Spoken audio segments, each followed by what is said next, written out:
Hello, welcome to the Truth Runs Deep. My name is Taryn, I'm Callie. and we're here to talk about all things law and order, organized crime, mothership, fanfic writing, and more. So, on today's episode, we're gonna be talking about anything we talked about beforehand. Oh, if you wanted to be, we mentioned this in the episode last week, but if you want to be part of the birthday project for a rule, it is due by October 20th. So it'll be when you're listening to this, it'll be tomorrow. So because this goes up on Wednesday, like it's supposed to tomorrow. So go do that. Great. Yeah, I did mine. Go do yours. I did mine. I did mine too earlier. While I was doing stuff. I did mine earlier. So yeah, ours are done. Go do it. Yeah. They're gonna take all the notes and they're gonna put it on their website and I think send it to them. It's really cool. That way. It's really, really cool. Yeah. Like they're fans who've done like stuff for him before. I think there was like huge chunk of fans that like donated to like Broadway Cares or something for his birthday, and then he sent like a personal message that was like he was like blown away that everybody did it, and it was just like he knows who we are. He doesn't know how much of clowns we are for him, but he knows who we are. Yeah, that's true. Every time I have like dreams, when I have dreams in my dreams, I always blow it. Every time it makes me feel so disappointed in myself. I had a dream. Every time I blow it when I talk. I went to see him in a show, and then we showed him the Truth Runs Deep, and he's like, "This is amazing," and I'm literally standing there like, yes, oh boy. Also, it's kind of hot in here, but I'm not taking the video off, so I'm turning the air instead. Okay. This is the first time I've been in this room alone in like 4 days. It's purple. Anyway, all the lights are purple. Yes. We can have any color we want, but this is the color I went with. So it looks so pretty with you. Like all the purple, it like fits. Okay. Anyway. Back to work. Easily distracted. I got a Sprite too, man. It's gonna be fun. Before this, we were talking about college football and had nothing to do with SU, so you know. No. We're gonna have a whole episode next week, probably dedicated to whatever. So it won't be SVU. It'll be whatever. We'll find out. Yeah, it's a surprise. I'm just gonna show you a crap ton of defying gravities, and you're going to pick your favorite. So many things. It'll be fun, y'all. Sorry. We should have just let you a surprise, but we were not actually talking about Law and Order next week. Sorry, because it's off week for Thursday. So. Yeah, guys, there's no episode. The only thing we'll have to talk about is like it's Burl's birthday on Monday, next Monday. Yeah, we'll talk about that, and then we'll like move off. Anyway, Law and Order. The episode was benefit of the doubt. I watched it again, but I don't remember watching it. Like it's gone from my memory. Actually, I don't remember watching. I do remember watching it, but not like. I think I was in a horrible mood the second time I watched it, so that I don't actually remember what happened. So this will be fun. I think I remember it, but it'll be fun. I remember parts of it. I think I was too busy like waiting to see if Sam and Nolan were in a scene together, and they had like two. Oh yeah, we were waiting on that. Sorry. Oh, like, that's what happened. Honestly, I feel like I did so much stuff last week. I don't remember what day it was. I don't remember all the things that we talked about last week. So I forget. I do remember we talked about that. We were like, our little hearts were cracked. I feel like I named the episode that. Oh yeah, I did. That was a funny time. You probably did. I did. Most of the time I named it. I forgot what I actually said I was going to name the episode by the time we actually did the episode. Emotional breakdown. Emotional. That's not what it's called. Oh, yes, it is. I think it is called. You have an emotional breakdown. I don't remember. All right. So anyway, we did some thick info. It wasn't Sam and Nolan, but like it was a whole bunch of stuff about Cosgrove, which is good. We're working on that still. Eventually, we'll get back to that. I did not like him last season, and he is growing on me, and I'm glad. This whole show is growing on me. I didn't think I was gonna like I was gonna watch the show just because I watched Law and Order, but now I'm kind of deeply invested in it. I can't stop. Chips make things better, but also Hugh Dancy and Odella and McFaud and John. Like we like them all. So okay. The first scene is literally like Cosgrove at home, which anything domestic with any of the characters I love so much. Do not care who. Couldn't even be Elliot for all I care. Kid will be there. A little. But yeah, so we get a scene of Cosgrove like talking to his daughter. Do we know if this was the one that we met already? I feel like it was Lily. I think he later on said something about Lily. Oh yeah. Yep. Yeah, so he was talking to Lily when we first met her in the premiere, and we get her again already, which is cool because sometimes they'll like show characters and it's like one and done. No, she's back. I'm like come on, continuous plot lines. Come on. So they were talking about like school, like if she's having breakfast, what she's doing for school, how she's getting to school. And she's saying that she's reading the Scarlet Letter. It's a real messed up book. It shouldn't be read in high school. I remember reading it. It was like I remember reading it in high school. Was like, I never read it, but I knew enough of it to be like, this is not necessarily great for high schoolers. No, it's a real messed up story. The premise of it is there is a woman who is forced to wear the Scarlet Letter A, like on her clothes and everything. For adultery. We got a little for adultery because she's a baby out of wedlock. I think it was a little grainy there. Like the internet was a little shaky. So say it one more time. I think the internet was a little rough there. The woman has to wear the Scarlet Letter A for adultery because she had a baby out of wedlock. Yep. That's a real messed up. The baby daddy is just the religious baby daddy got power. Yeah, and then he died. Or something. He died from like guilt or something. Yeah, so once again, I got candy, so this will get crazy real fast. All my coworkers in my restaurant were asking, like, where did you get this? It's really good. And I was like, it's literally a gas station 5 minutes away from the school I work at. I have candy. I should go they're sour strawberry belts. I've been looking at that for them for weeks, and I bought 2 packages. Yes. Okay. Anyway, both of us love sour candy. Like, love sour candy. Anyway, okay, we're gonna get distracted. Excuse me. What were we talking about? Oh, the Scarlet Letters, real messed up story. You know what? I don't know why that's the book. Why are high schoolers reading this book is the real question. But anyway, it's real messed up story. I don't know. Anyway. And then Cosgrove is like trying to figure out like how his daughter's getting to school, and Lily's like, I'm just carpooling, it's fine. And he's like, parent things. You get worried, you know, when you're a parent. And especially when you're a cop parent, man. Oh yeah, definitely. I was like, oh my god, he's such a good dad. Good dad. Like, unlike someone. Sorry, that was shady. I shouldn't have said that. What? I said unlike someone, and then I said I should have said that's a little shady. I knew it. You said that. Look. I don't know. He's not going undercover all the time. He's there. Well, what? Never mind. Sorry, we'll get to that later. Sorry. We'll get to that later. We got it. Sorry, I got the giggles now. I can't. Yeah, what we talk about. No. This is bad. This is Ooh, right, okay, so sorry. Containing myself. And Lily gets off to school. Cosgrove closes the door. It's a phone call from Shaw, Jalen, and we transition to like the intro. And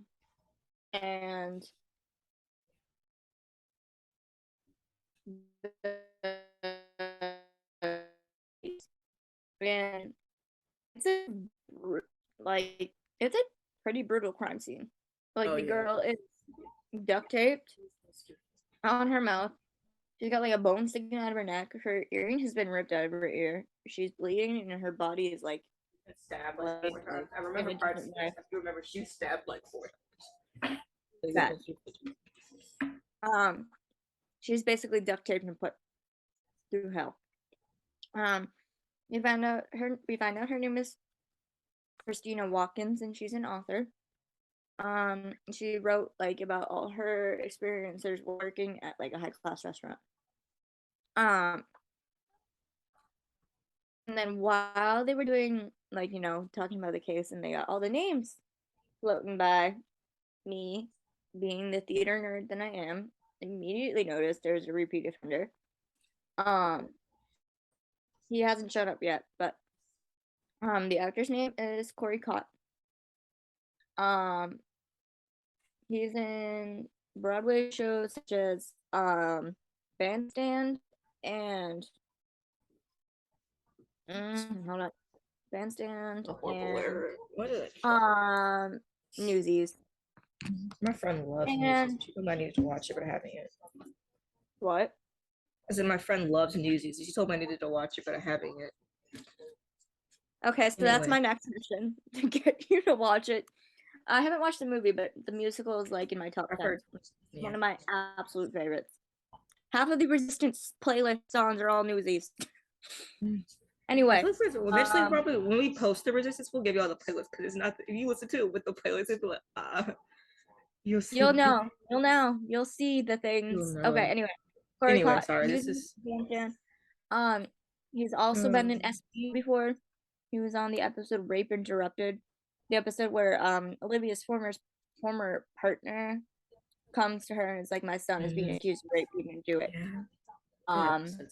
Corey Cott played the son. I literally wrote in the thing, Callie loves him. Yes, I do. We basically go to the restaurant. We find out Christina works with this chef. It's kind of crazy. And that's like the last person she was with.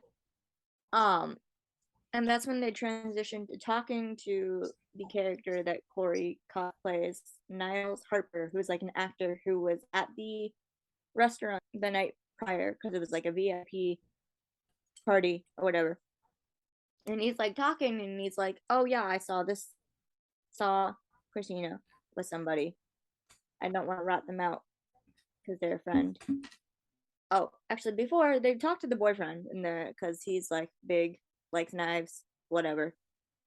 But he didn't do it. They talked to Niles. He says, I don't want to sell him out because it's the friend. And he's like, I gotta go to set.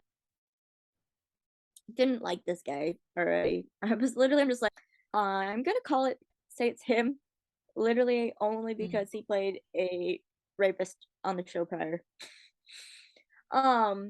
That is all I went with, but also the fact that he wasn't answering any questions kind of made me think you know something.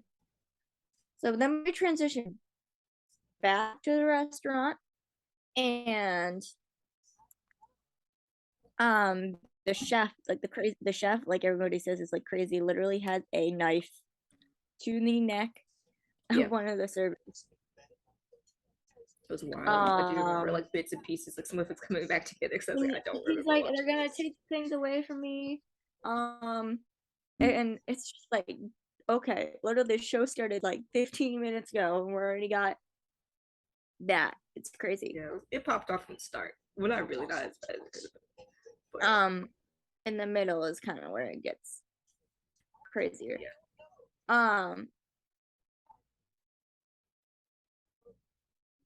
Yeah, so they arrest the dude. He didn't do it. He's talking about like everything with Christina. They found a license. Nope, not yet. Yeah, wrong. I was like, license might be different. But anyway, sorry. Continue. Yeah, that's later. Then Cosgrove and Shaw go down to the ME, and they find out that Christina was strangled and burned and dosed with a sedative. And she tells them this because she realizes it's got like a very similar MO to cases she's seen before. And they realize they're dealing with a serial killer. Then we transition to meeting this new detective. His name is Jerry Ryan. Cosgrove knows him because he's the godfather to Lily. and he's then investigating all the other cases tied to this serial killer, and they find out said dark hair, strong features, and my first thought was, oh my god, Sam, somebody put her in We're like, protective custody. come on, we can't do it to ourselves. We might write it ourselves, but it doesn't mean we need to put it in the show. Just yeah, too My late. dad was like, maybe they'll put her as a decoy. I was like, oh, No, please, like do not seriously, put. Like, that's so cool. But no, nope. Okay, anyway, maybe for fic, but not in the show. yeah, for now, we'll put that idea aside for now. For now. Yeah, so they talk about the case and they're like, they realize that like Ryan is like fully invested. Like he literally knows like everything about this. I forget exactly how they get to the point where they have the license plate, but they have a license plate, and the beginning of the is HA or Ha, and they have Violet. They're like trace it, and they find. Yeah, she thought that it was like I think he mentioned something like he felt like somebody was laughing. That's why he remembered it was being hot, like HA. Yeah, I remember that. That's where he got it from.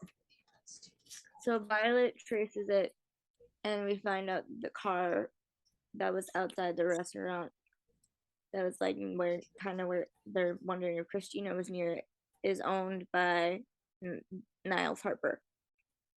So they go to talk to him on his set of his like movie or TV show, and he's playing a cop, which is ironic. How many cops? Big cops on the TV show. People are like, oh my god, you're playing a cop. Okay. They're trying to talk to him.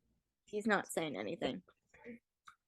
He tells him to leave because he's gotta go film a scene. So they go outside and Ryan is looking around his car, Harper's car, and Shaw is immediately like, what are you doing? We can't look at his car without a warrant. And Ryan's getting mad because it's like, you're a cop now, not an attorney. Play by the rules of a cop, not attorney. And Cosgrove is kind of stuck in the middle.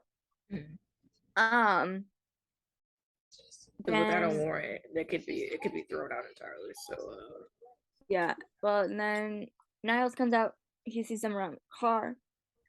And he's like, "What are you doing?" And then they're like, I think Shaw or Cosgrove like asked politely, like, "Is there any way we could look in the car to go, not unless you have a warrant?" Pretty fast is Ryan says that he sees blood, which is enough for probable cause for Cosgrove to open up the door, and Cosgrove finds the ripped out earring that was in Christina's ear and was ripped out from Christina's ear. So they bring him in so they arrest him. They bring him in.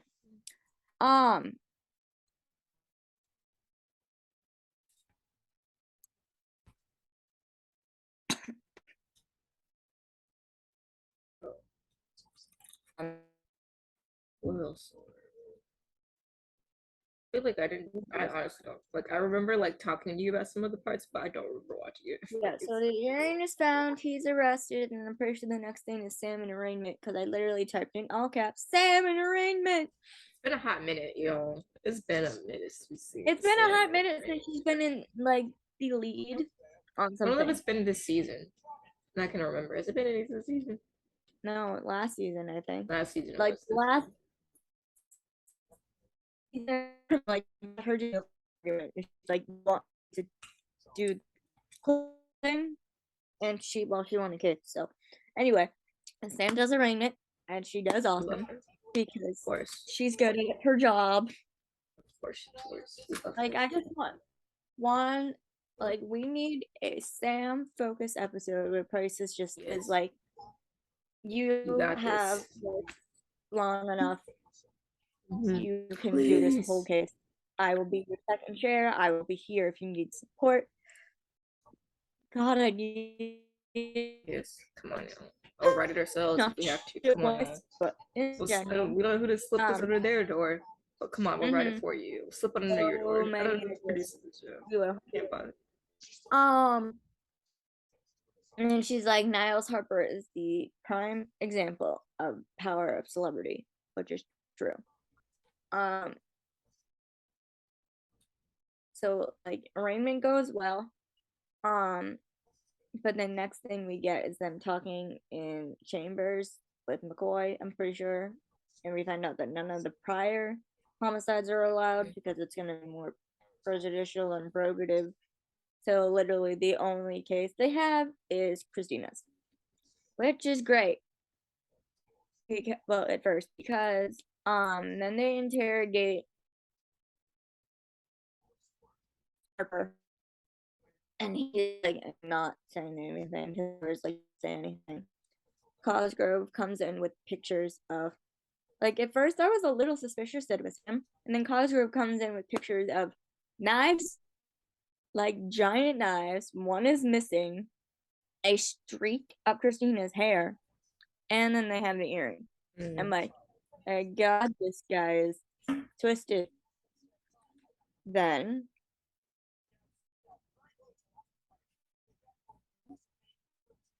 You're a little frozen start there. Okay. because the defense attorney goes to the judge that It's on the the fast. It's on the finding fast. of It's on the fast. Sorry. Continuing. well, Sorry. As we put it on the fast internet, so maybe it will be better. hopefully I'm online. I'm not. Anyway, while we fix the Wi-Fi, we should take this point for a second. We shouldn't make everything Okay, we're back. explode. Oh. So there's the defense attorney argues that the finding of the earring should be inadmissible because they did it without a warrant. Nolan tries his best to argue it, but he's like, "Oh, it was a technicality." And I'm literally like, "Dude, really? That's what? Really? Come on!" Like, look, I get like lawyers sometimes have to like smooch smooth their way to like keep evidence in, but like a technicality. You're smarter than that, Nolan. Come on. He's like, Your Honor, it was a technicality, and I'm literally like, oh, better excuses than that. We know you got better. You're not helping yourself. So the earring is thrown. He says the earring is thrown out, and then the defense is like, Your Honor, the only reason they found the streak of hair in the earring and got the warrant for that is because they found the streak of hair and the knives. The only reason they got the warrant to look through his house to find that is the earring. So because the earring was out, the knives and the streak of hair were out as well. They were right back to square one and literally had no evidence to say that he murdered Christina. And I'm like, damn, they're in trouble. Good. And then there's some more investigating that I don't remember how they got to it. And they find out that like Harper has like, I don't know, a secret hideaway in like this like warehouse or whatever. And they find his car there. And Cosgrove, Ryan, and Shaw are all looking, and Cosgrove like looks like by this like car, and at first he's like, "There's nothing there," and Ryan is like, "Go look again." So Cosgrove goes look again, and he finds a locket under the tire that's like, "To Christina, all my love," and they're like, and Cosgrove is like so happy. He's literally like putting it, like clapping, patting Ryan on the back. He's like, "We got him, Jerry. We got him." It's like, okay, cool, yay. And my dad immediately pointed out, I think he's planting things because that necklace was not there 2 minutes ago. And I'm like, yeah, makes sense. We'll have to see. Then we have, because they have the necklace and they're starting the trial, we have Cosgrove go talk to Christina's mom, Patty, just to make sure she's okay and everything. And we find out that Ryan, Jerry has went to go talk to the mom already, went to check on her. And it's pretty much inferred that the reason they found the necklace is because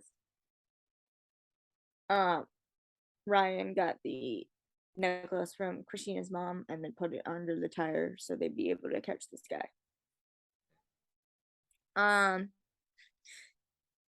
And I'm like, this guy is literally like, trial was happening, things weren't going great because the defense attorney's literally like, they haven't found all this, and then all of it got thrown out. And I'm like, this guy is literally who because of the earring, the knives, and the hair, streak of hair, we know he did it. Like, there's very clear evidence that he did it. Oh no, we have 3 minutes till it goes boom, but we can keep going with this. Okay, so it's very clear that he did it, but like he's literally about to walk because all the bad police work and all the evidence getting thrown out.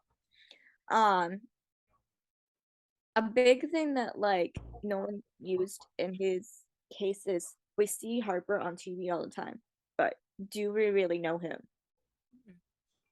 And the truth is no, because he's like this vile, sadistic serial killer who preys off of lives off of torturing women. Ryan's on the stand. The defense attorney is trying to be like, how did you get this necklace? Was it there? Did you plant it? And he's like, no, it was there. Cosgrove was in the gallery being like, no, he did it. This is not the man I know. This is not good at all. End of trial. Verdict read. Harper is found guilty. So yay. The murderer is in jail. The right guy is in jail, but the way he got in jail was wrong from the get-go. Like, they literally put him in jail on a piece of fake evidence. Don't get me wrong. Price put on one hell of a show to get the jury to use that fake evidence to put him in jail, but the only piece of evidence they had was fake in. Yeah, that's not how justice should be done. Even if he did it, look, yeah, don't get us wrong. Right. Yeah, bad guys in jail, good, but not illegally. That's what legal search bad. Like, I think I wanted to make a point about how great, but there's no like, it's tactics like this that could easily get innocent people. Yeah, that's the problem. So yes, we know this guy. We know that happens. Yeah, that's why there's literally the Innocence Project and everything. Yeah. So yes, we know that this guy did it, and we know that he killed Christina, but the way that they found out they put him in prison is not good at all. And Cosgrove knows that because at the end he's like, he's angry. Like, Zoom's about to go boom in a second, so okay. He's angry.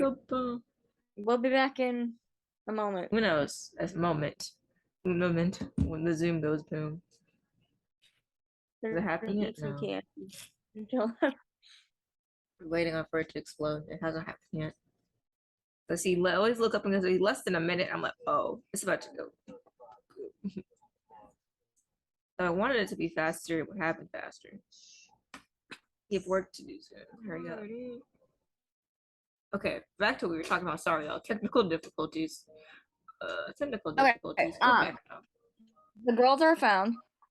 Priya is taken out. She walks out easily. is asking about her parents, and Amanda's like, I'm going to ride with her and get her in the hospital to the hospital. Then they have the other women who are like, oh, I'm not allowed to leave. Um and Olivia's like, one step at a time. It's okay. I was thinking about like how like Amanda said she's gonna ride the ambulance, but I thought that would be traumatizing to her. But then they didn't mention that, and I was like, I don't know if she remembers she probably riding. doesn't. But I would if I did remember that, I'd be like, I don't think I want to ride an ambulance. But you know, that's not that in my head, back in my mind when I was watching this. Anyway, But Amanda would put herself before the victim. Yeah. I mean, put the victim before herself and wouldn't think about the trauma at the moment. Yeah. Anyway, one of the girls is like, I'm not allowed to leave. Olivia's like, one step at a time. It's okay. Yeah, I was thinking you and I were texting. We were talking about our like. There's a story we haven't published because we don't know where it's gonna fit. That we're writing. One of like the off stories of truth is Olivia's dreams, and we have an incident in which we won't talk about because you're not gonna spoil it. But we got really hard. And I was like, man, Yeah. it's a masterpiece. Probably one of the darkest pieces not one of the darkest, it's quite a dark piece that we've written, and there's no redemption in that at I all have to to me. argue that the resistance is darker. Yeah, the resistance is definitely darker. It has way more people involved in the whole story. That multiple people have multiple bad things happen to them. This is one of our first like dark part that just involving like two people. You'll find out eventually. Yeah. Before we're like, we're not gonna go that dark, and then we realize we realize, and we kind of have been pushing ourselves to do it. But whenever we release it, trigger warnings the whole apply. thing is the whole majorly. What particularly describe it when we do it, but eventually. Anyway, back to the episode. We find out the three women's names are Nadine, Jillian, and Bella. Bella is Jillian's daughter. And we also find out that Nadine is 3 months pregnant.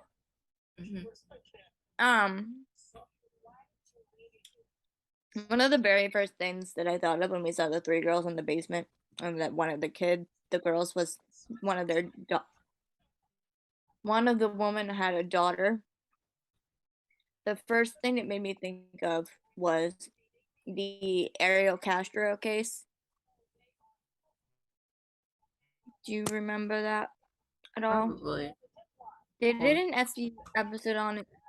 So those of you who don't know it, it's basically there's this man, Ariel Castro, who kidnapped 3 girls and kept them in his house for, let me Google, because it was a very long amount of time.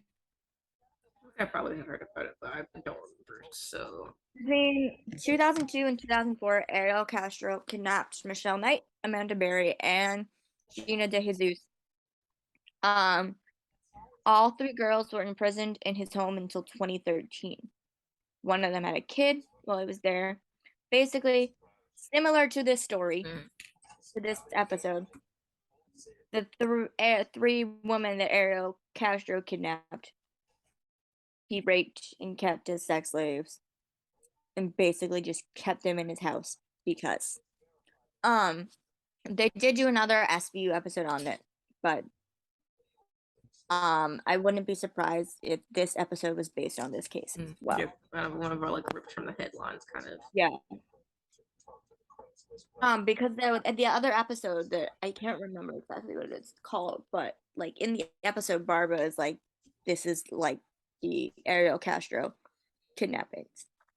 So I wouldn't be surprised if this episode was inspired by that as well.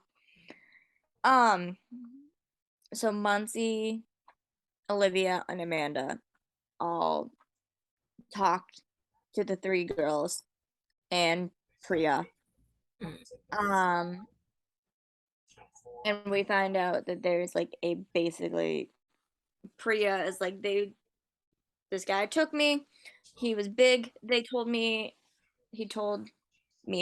there's like one rule. Good girls get good things, bad girls get bad things. The other 3 girls are basically said, to Olivia, Amanda, and Muncie that Elias told them to teach her the rules. And that rule is good girls get good things, bad girls get bad things. These girls said this like a mantra. Mhm. Um at one point Jillian starts like apologizing profusely and crying because she like said something and she just started it's proves how dramatic Mm. this has been. Um Bella like tries to start to talk and Jillian is like telling her not to because she says it's safer to stay quiet. Mhm. Um these girls are basically traumatized and brainwashed. Later we have Olivia talking to Muncie and they find out that Elias used food as a tool. If they were good, they got food. If they were not, they didn't. And Olivia's like, this is operant conditioning to get them to do what they want Mm. so they can, you know, eat and survive. Um, the squad eventually finds out where Elias is in this like supermarket. Yeah. He's picking out ice cream Yeah. to bring back to the girls. Um, they find him. They announce who they are. Elias tries to run, and Muncie throws her radio at him. Yeah, it was like it happened so quickly. You can't tell it's ready until Olivia says it afterwards. And I was like, she hit him with something, but I can't tell what that is. I was like, okay, that's kind of awesome. And I was like, we're like, yeah, she's a tough one. And she When, literally like tackled, like she and she, put this guy on the ground, yeah, like she's meant to putting wail him on him, but down. it's not allowed. Yeah. And I was like, I oh, think I think Finn describes it later as like she went all gay unit on him. yeah, she did. She came at him hard. I was like, all Um, right now. eventually like Finn or somebody has to pull her off, and he's like, okay, enough. Um, and then the officers pull him up, and they're like telling him like basically what he did, and he's like, it wasn't. And this is the first plot twist of the episode. He says, it wasn't him. He said, it wasn't me. It was it was daddy. Commercial. Yeah, I felt like it was something off Like, when he was buying ice cream. I was no. like, something was too. I was like, why is he's buying ice cream? That seems a little too Like, why is this dude too so nice? buying ice cream. That's what was throwing me off. I was like, if he wasn't buying, like regular food, I'd been like, okay, it probably was him. We spent ice cream. Oh, and the Zoom's about to go boom again. Oh no.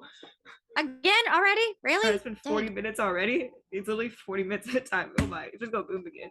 Anyway, ice cream. Um, I ate ice cream the other day. I kind of want some more, but I don't think I want to do that right now. so Should I go get the ice after the cream? commercial, I don't know. I'm wait not till getting it that. goes wait till it goes boom. Yeah, no ice cream. Actually, I should not be eating ice cream because tell me you can't have ice cream right now. Oh The yeah. lactose intolerance probably not You good. need to get like lactose free I ice will cream. probably do that eventually, but not today. Anyway, the Zoom is about to go boom again. No, delete that. Okay, we're back.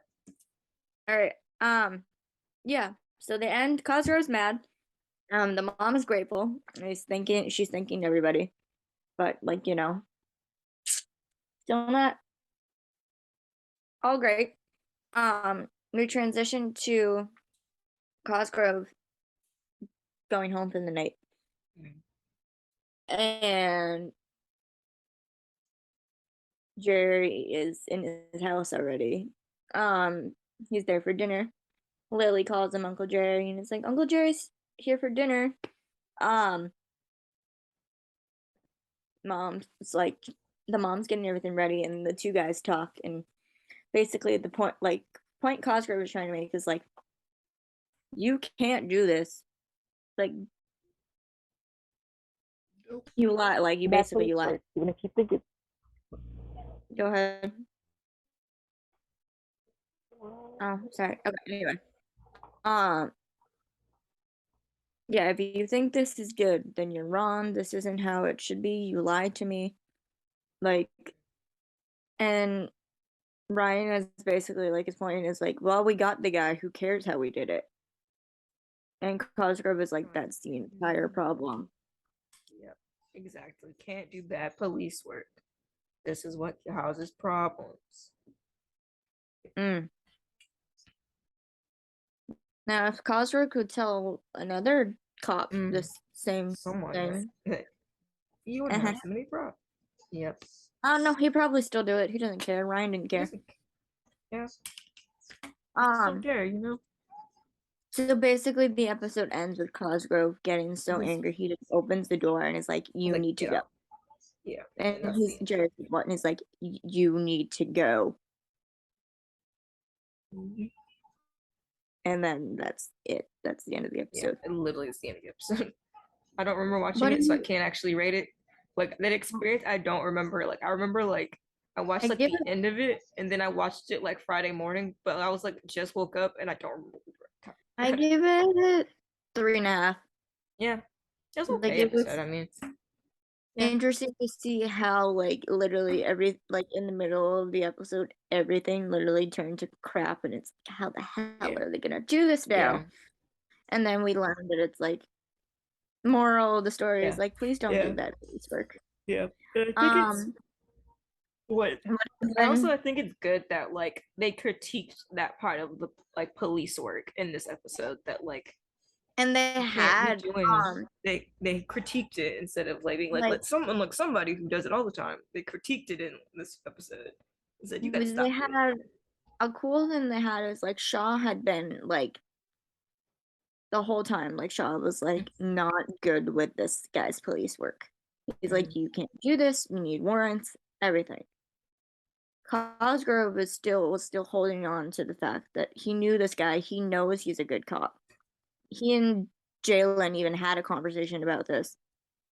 Um and at the end she realizes that maybe the guy that I knew isn't really who he is. And somebody else needs to learn that lesson, but we'll talk about that later. And he realizes that like the cop he wants to be is not this, Mm-hmm. which is real. I'm really glad he learned this lesson. There was one scene at one point where like I after all the evidence got thrown out or something, and Ryan is yelling at like Nolan and Sam, and he's like, "What kind of prosecution work are you doing?" And Price is like, literally not us. Don't yell at us. And Shaw's literally in the middle of being like, they're doing everything. I'm like, we get in a full on fight. Yeah, like please don't actually get in a fight. We can't have this But here. yeah, We'd be civilized too. I think the big thing it was definitely a Cosgrove focused episode. So it was very good to see like Cosgrove is very devoted to his job, but Yeah, he wants to do it the right way. And now the he's right way. slowly realizing like Can't be this is vigilante. how I Doing do it the vigilante right stuff. way. Not about that. Yeah, I give it 3.5. If Yeah. there was more Sam, I would have given it 4. Sorry, we love But Sam. overall, Sam and 3.5. Nolan. I think it was a good episode. Okay. Yeah. SVU. And I need SVU. to take a break from talking. Okay. I do remember watching this. I did seriously watch this one, so I can actually do this one.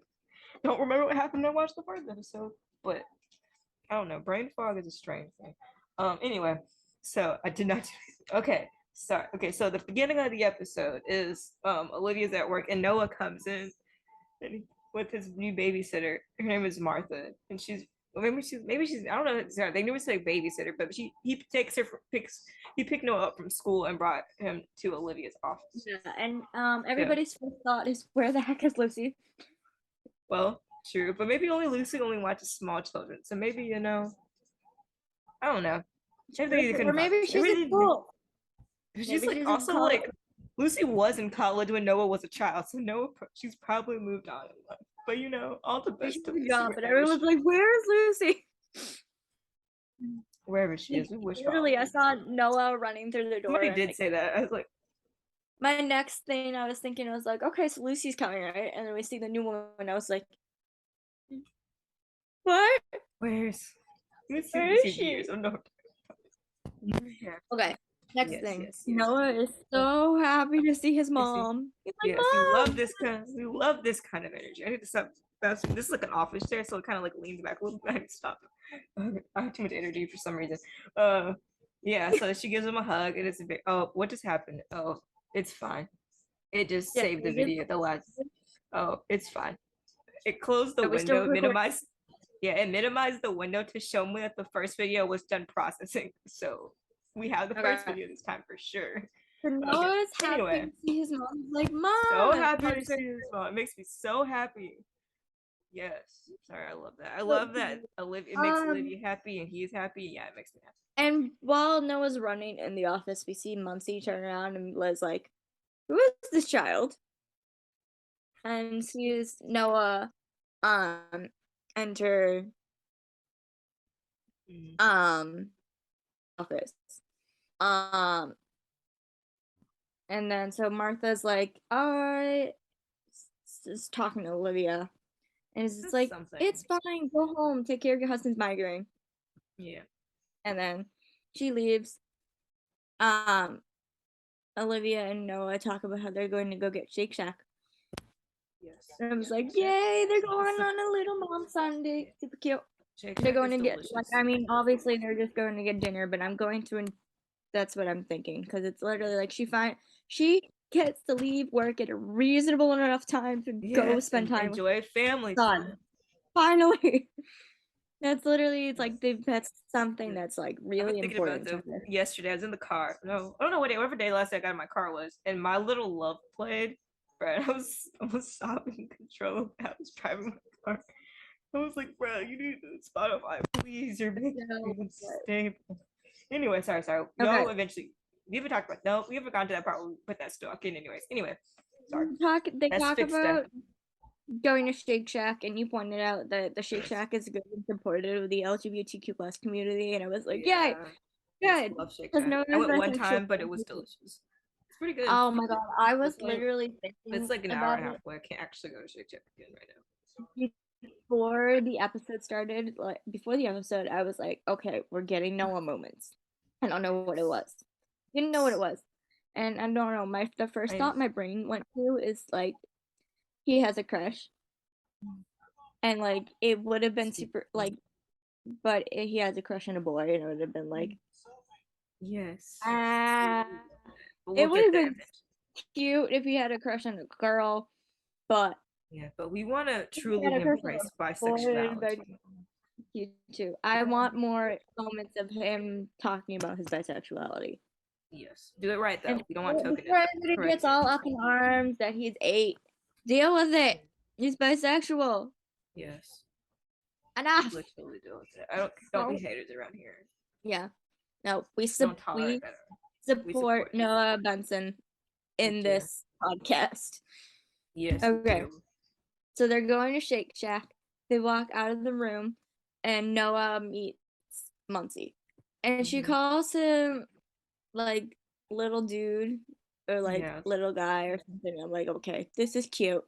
Yeah, I was like, they're sweet. Noah, they'd be fun. They'd be fun. It would. Being silly It'd stuff. Be fun. It'd be fun. Olivia would be like getting mad, like be like silly, ridiculous though. Like they probably just be like really ridiculous. And Olivia be like, Olivia be like, what are you doing with my child? It would be funny though. They would do something ridiculous. Like it would be funny though. I want to see it. What are you doing with my child? We're like, nothing. It's fine, Mom. We're fine. We're fine. We'll be like, it'd be fun. Noah was so stinking polite, introducing himself to her. He's like, "Hi, I'm Noah," and I'm like, such a sweet boy. Love. Literally. There's a reason why Olivia calls him sweet boy, because he is. He's so sweet, and I love writing. We love writing Noah too. It's very sweet, very polite. Yeah, very. I love writing Noah. Yeah, we have more of that. Anyway. So before they leave, Olivia talks to Muncie about like, the fact that she's taking on the light shift, like things going on, and like how she's doing now that she's in the unit. She once again gives her a reminder about the outfit. And the big point of the thing is, make your mistakes during the case. There's no do-overs in court, which I thought was very interesting advice. Obviously, could be sound advice, but like depending on what the mistake is, there could not be a do-over in court. Yeah. Literally. How many times this has happened? A lot. Anyway. She's probably like known this from experience. Yeah. You know Sorry. who, y'all. You know who. Yeah. I feel like we didn't get to. I don't feel like I feel like we didn't. I wish we had been doing the podcast when we were doing that when that episode came out. Please. Which episode? The People versus Richard Wheatley. Oh yeah.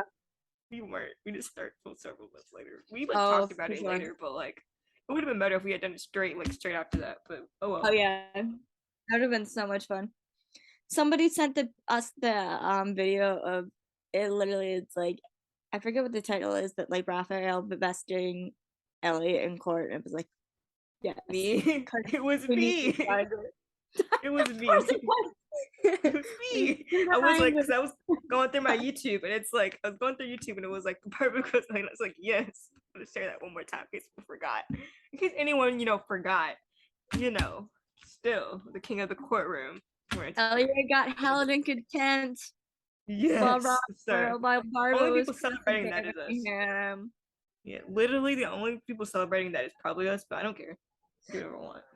No, I remember our friend Kate literally like put on Twitter, she's like, oh yeah, she's a queen. All I know is whatever happened is Raul Esparza is going to kill it, and I really kind of want to see him he always kills it every time. Decimate Taylor or whatever, and I was like, you are absolutely correct. So good. Sorry, y'all. We agree with you wholeheartedly. Anyway, we'll get on Barson eventually, but not right now. Maybe not today. I don't know. Maybe sometime. Yeah. So the next thing we get, which I thought was hysterical. Oh yes, it is. It used to have these goofy moments for like every episode. Some are real goofy, and this was the goofy one for this episode. Like, yeah, Muncie. Like David, he had some fun stuff going on there. Dragged along Velasco to go shopping with her for her new wardrobe to work at SVU.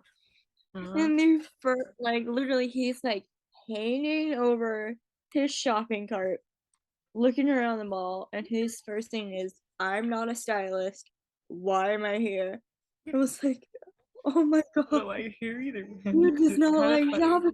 Please, like there's so many funny moments, and this is the one for that episode. I was just like, this is hilarious, so funny. They're talking about, and he's like, Muncie's like, what, do you have something to do? And he's like, yeah, I could have been on a date, and my brain went somewhere. Yeah, we've talked about our session with my first thought in my brain is she took Joe away from going on a date with Kathleen to go clothes shopping. We'll die. That's the hill I will die upon. One of the many hills I will die upon. Yeah, we have to spread my body across so many different hills. Of our friends on Twitter who are like already shipping I guess his name now, Valencia. And we're like, I literally tweeted at you, and I was like, we need to tell them about the superior with Velasco. Educated. When we eventually we get to talk about our other shit. When we talk about the resistance, you'll know why we say they're superior in every single way. Oh yeah. Sorry. I'll die on the hill. Okay. Yeah. And he's like, yeah, I could have been on a date. And like Muncie is like holding up like different things. A couple of blazers she has in her hands, and one of them is more like, he says like, I think one of them's more white and one of them's black, I think. And she's like, which one should I get? And he's like, gray. She's like, I can't actually. He's like, I don't know where the one is. We find out she's colorblind, which is interesting to me. Yeah. Because very interesting choice of thing to just throw in there as a character. Also, very interesting thing to make a cop. Yeah. But I thought it was different shades apart. Yeah, my brother's colorblind, so I thought that was a interesting tidbit. I think my dad like said it, and he's like colorblind, and then she said it, and I was like, and he's like, I don't care, pick what you. He's like, Joe was like, I don't care, pick what you want, and she's like, it's not up to me or what he's like, pick what you like. And he's like, it's not up to me. It's up to, it's matters what Captain Benson would like. Yeah. Like, ma'am, you're trying to please her. Aw, cute. Already trying to please so yeah, they get that. We literally are like, Velasco is just like bored out of his mind, does not want to be there. But he's like, she needed assistance. She needed a friend. Yeah, she needed help. She needed a friend and some assistance. Right now, unless something changes, it probably still won't. Right now, I don't see a romantic. No, they're just gonna be besties. I see like a brother and sister. Yeah. Relationship. Like literally, the younger sister pulling her brother to go shopping. And he's like, they're very sweet. I like that about them. I do like that about them. We'll find a way. We should write her. When we get a little bit more information, we should write her into the resistance, but I don't know how. Well, because he wrote so much of it that like we put you back. Trust me, we'll find a way. We'll stick around. We've literally already started incorporating more people after 2 episodes. Like we need to. So we will find a way to put her in the resistance. Don't know how yet, but we will. Velasco called her cowgirl at one point, and I was like, where did that come from? Also kind of cute. Like, do we know if she's from the South or whatever? I forgot. I don't think so. But I feel like that. I think he called her that because she was really like rambunctious to be like, I forgot what they were talking about. I think she got really rambunctious. That's what he called her. I forgot what she was talking about. Like, okay, cowgirl. Okay. Then we transition to the actual like part of the case. Yeah. We see this family, like Indian I think it's Indian. Yeah, somewhere. Yeah, somewhere like that. Something like that. Indian, I think, family getting ready. They're like restaurant ready. Yeah. The dad does not want. The mom was like telling the dad, "It's like, why don't you hire a car contractor?" And the dad is like, "No, I'm doing this myself. It's fine. See." And he's like, "Thanks to his daughter, thanks to the YouTube video you showed me, I know how to do this." And it's just really sweet. And then the daughter goes out.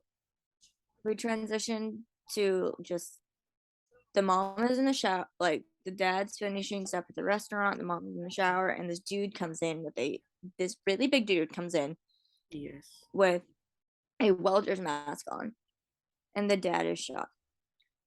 He's literally like, what are you here? No, talking to him. He's like, what are you doing here? You need to go, etc. The dad gets shot. The mom hears the gunshots and she like calls out her husband's name. Nothing. She picks up her phone, calls 911. The guy, the mask, enters her room. She covers herself with her shower curtain, and the guy says, "Where's Priya?" and then shoots her. Then title cards. Yep.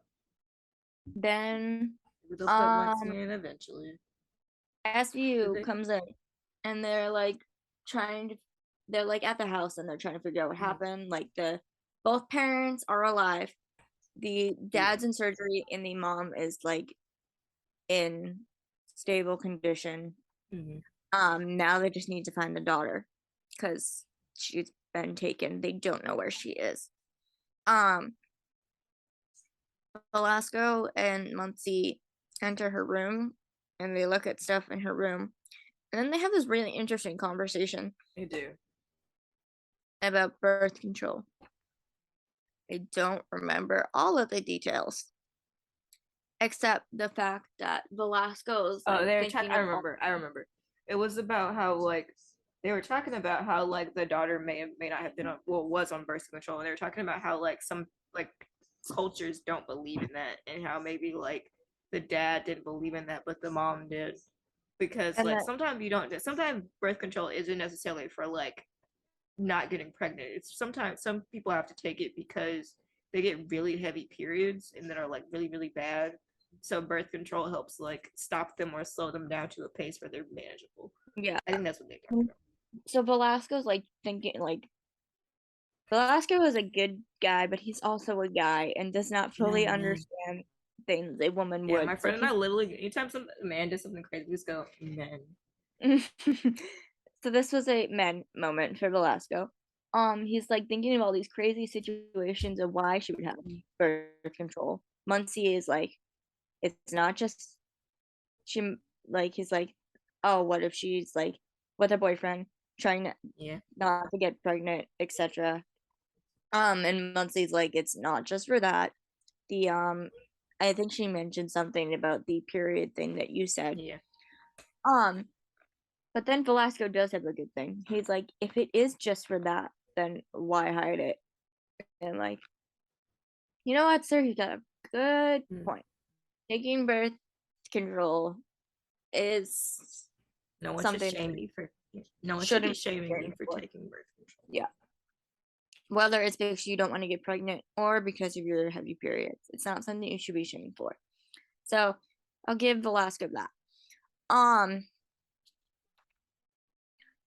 we transition back to the precinct and they're all talking about the case. They still need to find Priya.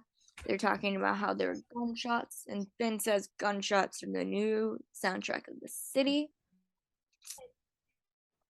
Um, they try to find out if there's like anybody who would have done this. Um, they knew were getting work done at the restaurant, so Finn wants to talk to the contractor dude. Mm-hmm. Um,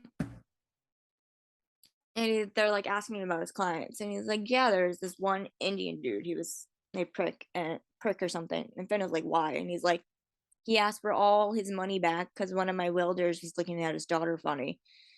And I'm like, "Okay, honestly, reasonable reason to want all your money back."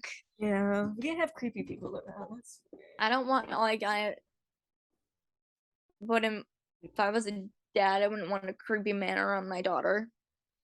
Um, and they're like, "Is any of them a welder?" Yes. We find out his name is Elias Olson. Um,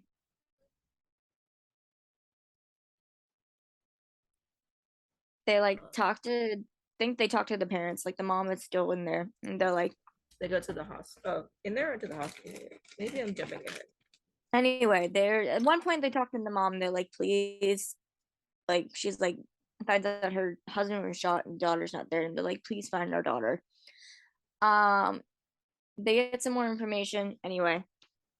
And then they get more information from the mom and they get more information on the welder and they find where he lives.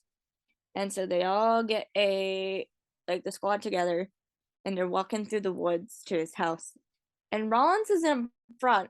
Like They forever. all, oh, actually, before that, Olivia's like, okay, we need to go get this guy. Everybody wears their best. And I was like, We're like, oh, Olivia's oh, making sure this isn't happening again. yeah, everyone messed up, y'all. Everybody vest up, and they had like a quick little like moment where like Rollins looked up from her desk, and I was like, "Yep, this is why." They're walking through, and then they get to the house, and they're walking through the woods, and Rollins is like up front, and she's like turning around to like talk to the rest of the group. And my first thought is, Rollins, can you not be up front? Go back with everybody else. We don't need you getting shot again. We can't go through trauma again. No. Personally, watching the show, I was like, not again. Um. Sorry. I don't know if I can handle that again. So when I shot again, I would probably lose my mind. Sorry. Well, as long as it's not permanent, I might cry. Can't be permanent. Wait. Permanent what? I meant like as if they're like ending to the show. I was like, not death necessarily, but they're leaving the show. I was like, can't do this again. Come on, SVU, can't do this again. Nobody's getting shot and leaving the show again. I'm not having that anymore. Sorry, banned. Nope. Nobody can leave like that. The door Never. needs to be open. Anyway, they all draw their guns. They enter the house. Elias is not there, but they like enter the basement and they find. Actually, first, hold on. Before they get that, Finn looks at Olivia and is like, "What do you want to do, Captain?" And I'm like, Respect. "Yeah, that's the sergeant. That's the Finn we love. Looking to Olivia, figuring out what to do. The sergeant side of him, yes. You know? That's something, it's unlike someone. Unlike someone. He's very respectful. Yeah. So then they all go in the house. They go in the basement. They find Priya. But the big part of the episode, they also find 3 other women. 2 women, older women, and one who's like 12. A little girl who's like 12. Grace, so Muncie, Grace, is trying to talk to them, and then Olivia and Amanda are like trying to like comfort them, but they're also in like full on shock that there's 3 other women in this basement. We jokingly put, you were like you originally put Chris, and I was like, I think it's Grace. And we was knew like, that why did I too. hear It suddenly Chris? was familiar. I knew that. It suddenly was familiar after we talked about that they had said that previously. But I mean, forgot. Yeah, I was like, it sounded Chris. Yeah, I watch everything captioned, so I definitely know what people are saying.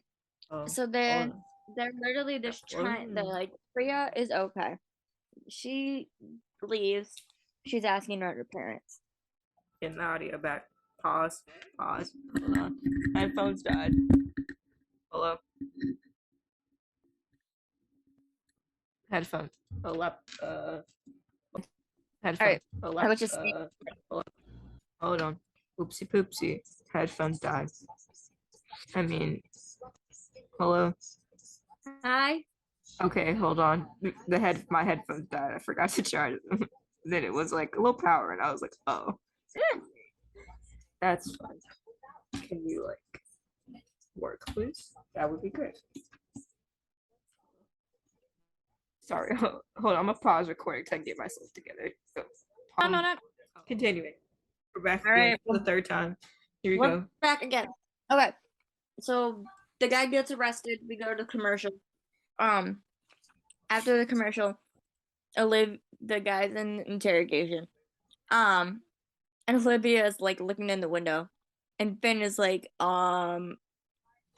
like find out like the defense attorney is like, my client had to get stitches, and Olivia's like, how did that happen? And Finn's like, your little rescue, Muncie. She's like, what? And Finn is like, yeah, the guy was trying to run. She threw a radio at him and broke the radio. And Olivia's like, she should apologize. Partly because she should apologize, but also partly because they needed this guy to talk. Yeah, we can't be hurting people. Not allowed. We've learned that lesson already. Can't be going around hurting people. That's not allowed. Before we have to. I'm sorry. Sorry, I went to look at the meme that you put in. I wasn't looking for that. I was looking for something else. I was looking for something else. I was looking for another meme because I wanted to remember something funny. And then I saw that and I was like,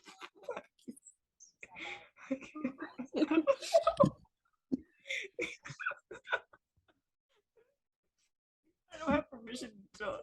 I mean, you're probably right. Anyway, honestly, I feel like we could show this because you would be fine with it, person. I can't say your name because I'm not a your name, but if you all, okay, seriously, we're gonna self-promote this person. We're not gonna say their name because they told us not to. But if y'all are not following Barson Agenda, y'all are missing out on some quality content. So like, I don't know what is so funny about this, but we're just deceased. I'm looking for another one. That's not what I was actually looking for. But sorry, we a little bit self. Go follow the Barson Agenda right now if you want to be goofy. That's not what I was looking for. I was looking for a different one. Anyway. Sorry, y'all. This is good. Oh. Yeah. So anyway. Wait. I'm looking through beef. This is not what I'm looking for. This one says, I'm sorry, I'm being right because I've had crippling ADHD. Can't focus on anything. Me waiting to get the Barson dinner seat and hoping that they finally admit their feelings so Liv opens her eyes. I'm deceased. I need to stop. That's not what I was looking for. I'm looking for a different one. Anyway, continuing. Sorry, y'all. I got easily distracted. Continuing. So yeah, Sorry, y'all. That was a quick laugh break. I feel like you all needed that. Muncie goes to apologize, and she actually does. We found out that this guy's dad's name is Soren. The kid is literally like Elias is a victim. He's traumatized too. He brought Priya to his dad because he wanted to make him proud of me, make him proud of him. And I'm like, okay, that's fucking messed up. Yeah, it was real. I was like, If you think the only way your dad is going to be proud of you if you bring him a girl because your dad is fucking messed up. So the lawyer is like trying to talk about like how it's like this isn't his fault and he's a victim. And Finn is like, look, this is the different. There's a difference between a bad lawyer and a good lawyer. Do you think you can go find that quote, because it was a good one and I forgot to write it down because I didn't talk too fast. Yeah, I'll find it in a second. Okay, I'll find the other meme I was actually looking for later. I'm looking for the one that's like, you all think you're better than me. Oh yeah, that's what I was looking for. But anyway, sorry. The family. Yeah. Sorry. All right, well, The Barson community is hilarious, y'all. Go hang out with us. Anyway, I'll go find this book real quick. Karen needs to find the quote. I'll keep talking. I should know where my apps are on my phone. Like we find out that not all changes are physical. This guy really is traumatized. Yeah, that was the line that David, like, you know, when David like posts like the episode titles, that was the one he had for this one, which is it's very true though. Yeah. For this episode. And in general.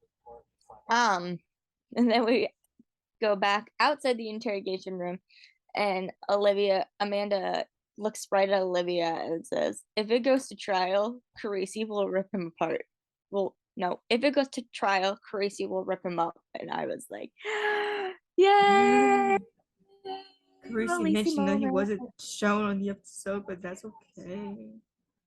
Yeah, Carisi wasn't in this episode, but Amanda talked about it, and I was like, yeah, because there's a sometimes in the fandom people are like, Amanda doesn't support Sunny now that he's a lawyer.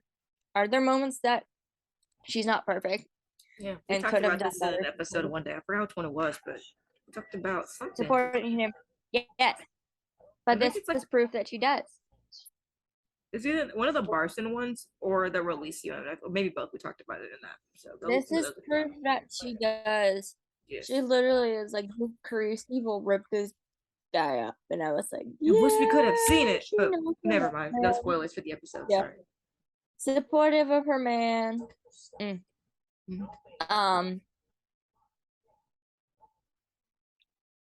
So the woman, so Amanda, Olivia, and Muncie go talk to Jillian, Nadine, and Bella again. We find out that Soren broke Jillian's fingers on day 1 to like get her to listen, and that he broke her ankle when she tried to escape. We find this is when this is like a very pivotal thing, I think. She said when she was good that Soren let her keep Bella, and that Bella was the best thing that ever happened to her. I think that's a very powerful moment, that even though this child was conceived through rape, Jillian loves her all the same. It's still her daughter. It's not going to here's be the quote. Hold on, I found it. Finish my okay. Let me finish my thought. Hold on. Yeah. It's not going to be the same for every victim if for whatever reason they do end up pregnant. But in this case, Jillian loved her daughter, even though the father is her rapist. Does that make sense? Yeah. Okay, quote. The quote is from Finn. He says, "You see, a bad lawyer can drag out a case for years." Hold on. And a good lawyer knows how to drag it out even longer. Basically, like this case is just going to keep going in circles. Mm-hmm. But so yeah, we found out about that. We find out that Elias didn't touch the girls, only Soren did because they were his property. Yeah. Woo. Um DNA confirms in fact that Elias and Bella are brother and sister. Soren raped the girls for over a decade. Basically had Nadine basically told Amanda that he would have sex with them whenever he wanted. I found it very interesting that this scene took place in like the chapel. Mm-hmm. Like it made me like we've seen Amanda in church in like a handful of times throughout the show. Um maybe it's because Nadine wanted to go and she went with her, but like I just thought it was interesting. So one of the pastors like tries to leave and tries to close the door, and then Nadine like freaks out and she's like, no closed doors. And Amanda's like, no, it's okay. No closed, no closed, um, no closed, no closed doors. They keep the door open. It's basically another thing these girls are traumatized about. Um, they do some more research, and not research, investigating. They find Soren. They go to arrest him, and they find out that he's dead. Yep. And has been For a long time. for a long It's just time. some bones, like completely like decay. Yeah. But unfortunately, that's not the only thing. Only bones they find. They find the body of a newborn baby boy. The boy was choked to death, his neck was broken, and he had a respectful burial compared to Soren, who was basically just thrown in the ground. But, you know, it's what he deserves. I'm sending memes actually back to work. Sorry, I was putting them in the group chat. Then Anyway. we transition to the 8th floor. Yes. And Betty Buckley shows up. Yes. Yeah. Again, we're ready. We are Yeah. Yeah. We love Maxwell. We do. So we find out that this case has not only turned into a rape case, but it is now an open homicide case. Yeah. Because for whatever reason, they need to find out who killed Soren. To be honest, don't care. The guy's dead and he raped a whole bunch of girls. Good riddance. But you know, the law requires them to have to go investigate who did it. Yep. We find out that the baby was buried about 2 years ago, and that the baby was Nadine's. Mm-hmm. At one point, she'd tell there's I didn't write any of it down with the scene that she had with Amanda, but they were basically like telling, like, because they were trying to figure out which one of the girls killed Soren. Mm-hmm. Because basically that's what the theory they're going with right now. And Amanda has this conversation with Nadine of how they found the body of the baby boy. Yeah. And whoever buried him must have loved him and took care of him. And the whole freaking time I'm like, Amanda, you're gonna make me cry. Yeah, I was like, stop, I'm gonna be emotional, right? Stop. Like, it's not just because like Amanda's like motherhood thing. It's like her talking to like the survivors and just like being like, you loved that child, didn't you? And yeah. Yeah. Ooh. And Nadine is like, he killed my baby boy. She's But because devastated. yeah, is it something like they had too many mouths to feed or something, and that's why Yeah, too he many killed. mouths to feed, so he killed him. And she's like, he killed my baby boy. Um,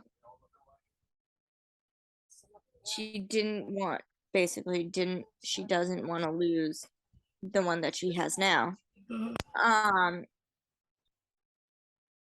so Giggles says that she did it, that she killed Soren. Um, Olivia is talking to Jillian, and Jillian says she killed Soren. But the medical examiner says that the shot um Soren got was low. Mhm. So it couldn't have been either of them because they're tall. Yeah. So that leaves one option left, and it's Bella, Mhm. the 12-year-old girl. So Olivia goes to talk to her, and she's not talking. Like, the girl's so traumatized, safer not to speak, isn't speaking. Mhm. So Olivia is like, um, okay, how about you nod yes or no? Mhm. And I forget what the questions were. The first two questions, yes. The last question, basically alluding to something of if, like, did you know that I think one of the questions is like, did you know that Soren had a gun? And she said yes. Um, do you think you can look up the questions that she asked? Yeah. Peacock So basically, YouTube, like, and at the end, hopefully I'll have to Bella watch. is like Hopefully I don't have to crying. watch the ad because it's gonna take like 10 more minutes if we don't have to watch it. And Olivia is like realizing she's not going to get an answer from this. Honestly, I gotta watch the ad. That's it's a whole minute. We gotta wait a whole minute just to get to this part. So Like Olivia this knows time. that this girl did it. It's the only option they have left. Yeah. But Bella is not answering. Mm-hmm. Um, while we're waiting for the 43 more seconds because we have to watch while we're ads because I'm not waiting paying extra for not paying extras. I don't have to watch the ad. for the ad, we have like a small Finn and Muncie Yeah. conversation Yeah, of because she how may or may not like be in trouble. It kind of and Finn is basically like talking to her, and it's like, what if you needed your radio and it was broken? What were you gonna do then? You have to like figure things out if you're going to do something like this. And Muncie's like worried she's in trouble. And Finn tells her the policeman's what he calls the policeman's prayer. Lord, get me out of this one and I'll never do it again. And Finn Finn made it clear, like said something that's like, in my day we would rough up guys. Um because no, we don't deny the fact that yes, both when Finn and Elliot were working together, both That's of them cool. were rough. Can't do that anymore. The thing is, Finn made it clear that now police work has to be more tactical. He no longer roughs people up. Elliot still does. And that's the Yeah. problem. Yeah. Okay. I have 2 points I want to make on that before we get to this. I was watching the episode earlier today, because it's Sunday, Law and Order Sunday. And the last one with Chester Lake, that one is the one that was on earlier today. How like literally Elliot threw Chester under the bus and ran him over with it for like no reason. And at the end, Finn is really mad. And I quote this one a lot when we get to do like angry Finn to Elliot. That one, and I was like, oh, he's never changed. Angry Finn to Elliot is one of my favorite things. Yes. Anyway, okay, Okay, that have oh, come on. questions that I had it. Stella. She asked the first one was it your mom? And she says no. And then one of them was maybe she said, was it Nadine? Was it your mom? And she says no. And then she asked, did you know Soren had a gun? Did you know Soren had a gun? And she says yes. Oh no, she also asked, did you know Nadine was gonna have a baby? When the person she says yes, and then she says, did you know someone had a gun? That was the question she answered. well, the last question is, did you know that he had a gun? So basically, yeah, well, did she know where he kept the gun actually? So yeah. she said yes. Is that the one that she didn't answer? No, that's the one she does answer. That's the last one. The last one she says yes. Well, she doesn't really answer. Yeah. Actually, she doesn't answer. She kind of just cries a lot, and Olivia's like, I guess that's Yeah, she's like, she just starts crying. So basically, Olivia knows that she knows where the gun is. Okay, back to the Finn and Muncie conversation. Yeah. Muncie's like, Finn is like, is the captain upset? And Finn is like, look, if Benson is pissed, you'll know it. And it's like, yes, that is so true. If Olivia is mad, you will know. Then we transition to Olivia talking to Maxwell. Basically said something along the lines of like, I don't know who did this. And then Maxwell is like, okay, if you're telling me this, that means it's going to be an open homicide and an open case forever. Are you okay with this?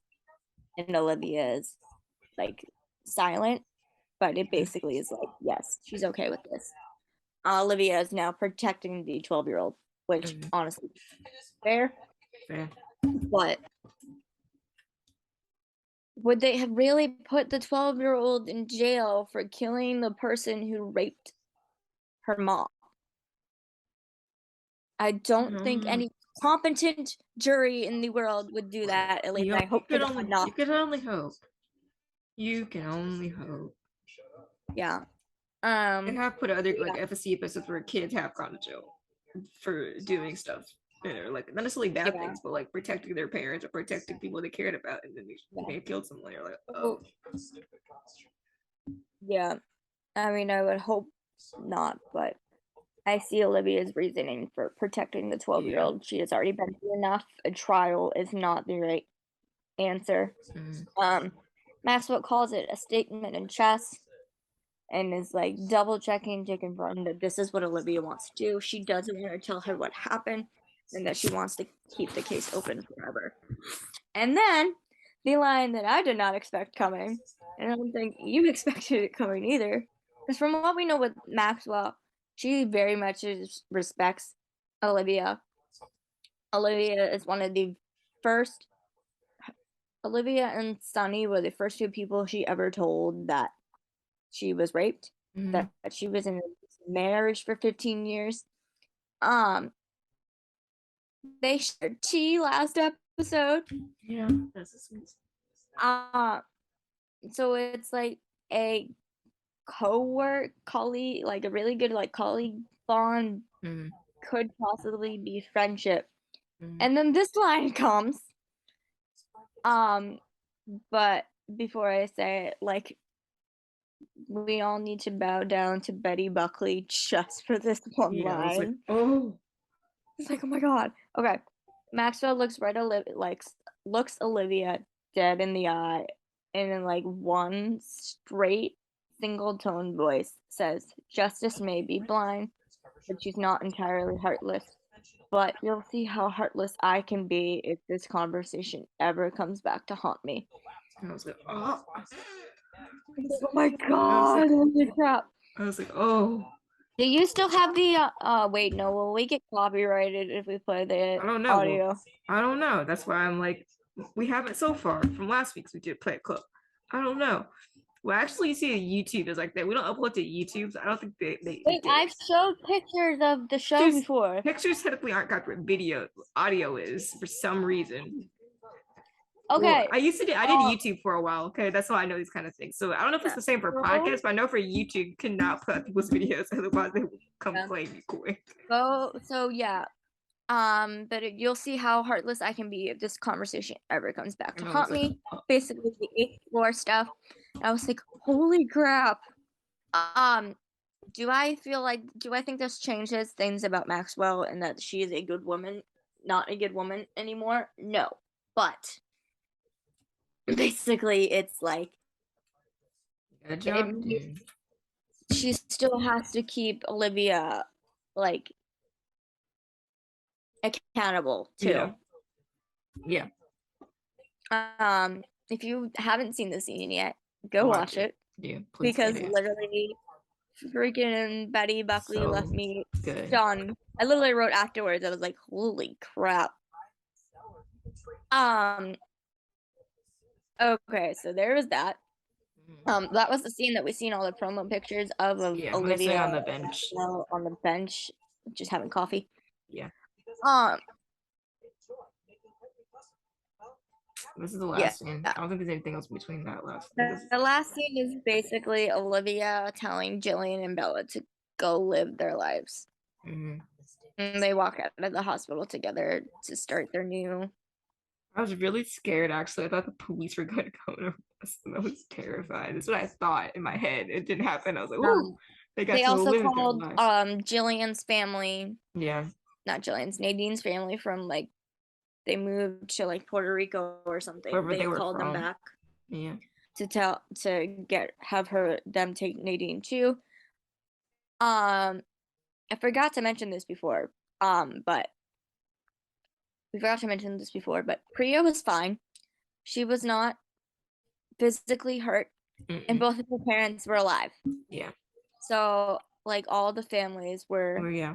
Good ending. Good ending. Good ending. Yeah. No one. A good ending with this one. All right. How do you want to give this one? 4. I like this one. Yeah, 4 definitely. Yeah, I like this one. My work spelled my name wrong. Both of us have really hard names. My name is never spelled right either. They missed it out. Yeah, man. I get an R missing for my name a lot of the time. Sometimes I get some weird spellings of my name. We have new before we get to OC, we have new like bus duties. And only problem is I can't find out if it doesn't say if this thing is in the afternoon or morning. Okay.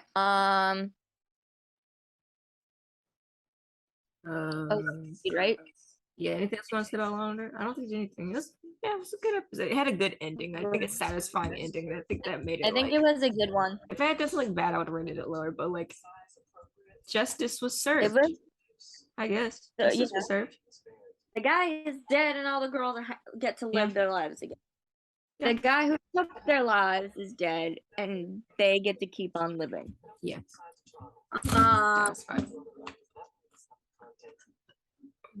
It was sickening at times. Like episodes like that are always hard. Yeah. At least this one had a happy ending, you know? Okay. Organized crime now. I need to take a break from talking again. So Okay, so OC's episode is called Spirit in the Sky. I don't really know why it's called that. It doesn't make a lot of sense. Catch Me If You Can. No, that was last week. Last week was Catch Me If You Can. Oh yeah. This week is Spirit in the Sky. I don't know why it's called that, so I haven't figured that out yet, but that's okay. Okay, so at the beginning, it's like Pearl is like at the construction site of the casino, and she's helping the guy who apparently has a broken leg during the construction work. So she's, what are you doing? You're looking very shocked. Like Google to make sure we had the correct episode info, and then I saw the summary for the episode in 2 weeks. Oh my god. We'll talk about it. We'll get there. Just send it to me so we can get full, because you're gonna give me like I'm a bad at like, if people tell me something and they're like, I'll call you later, I'll tell you, no, that makes me, or I'll text you later, that makes me anxious. So this like, I'm like, you need to tell me now, because if I have to sit and wait an hour, I'm gonna like vomit. So tell me right now, get it over with. Keep moving, because if I hold it in too long, it'll be bad. So I have to like gonna be like awesome. Some of it's chaotic, some of it's sad. Okay. Okay, there it is. You said it to me. Perfect. Okay, let me pause everyone. 30 seconds. Pause everybody. We'll talk about it after, but we just need to read it. Oh.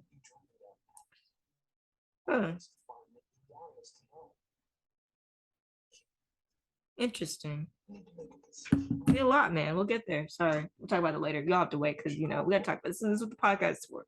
We'll get there. We'll get there. We'll get there. Anyway, because I didn't have a title for the episode either, so you can put the title at the bottom of the things. I didn't have a title for this because I couldn't find it when I was putting the stuff in. Anyway, back to what we were talking about. So honestly, I'm really bad at I should. This is anyway. Sorry. So that happens. Oh, we have 10 minutes on this one. Sorry. It's 10 minutes. There's a 10-minute warning on that one. Okay, so that and the like casinos, in the last episode, the casino, the apartment where the casino was torn down. So they're like starting to build back up again. Yeah. So then next, I don't know what scene. We didn't like detail scene this. So like, what scene is this particularly? The next part we're talking about. I don't remember.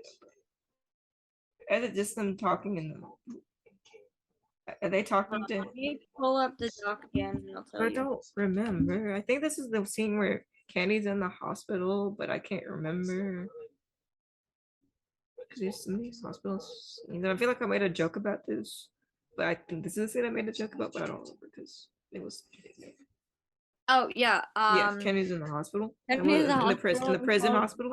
Literally, the first thing I wrote was like he called Ayana a bitch, and it was like, "Excuse me." I'll fight you personally. I'll fight anyone personally. Excuse me. I don't care if you're in the hospital. I will fight you. Personally fight. Literally said that damn bitch should trick me to give up because in the last episode, Ayana was like, "Let me take this baby. I'll make sure you get to see your sister." Yeah. Because he was in this state of delusion because of the rat bites. But yeah, first off, not a bitch. Watch your mouth. Yes, we'll fight you that personally. So and then, Elliot is basically trying to use his sister as a bargaining tool to get information on Henry Cole. Mm-hmm. Like, I will let you go see your sister if you tell us, and he's like, no. Which is crazy because the only thing he really wants is his sister. Yeah. To see is his sister. What I mean, the fact that he's saying no, but it's a little line, honestly, a little pushy line there. We make it personal. It's a bit of a problem. Yeah. Little line there, across the line.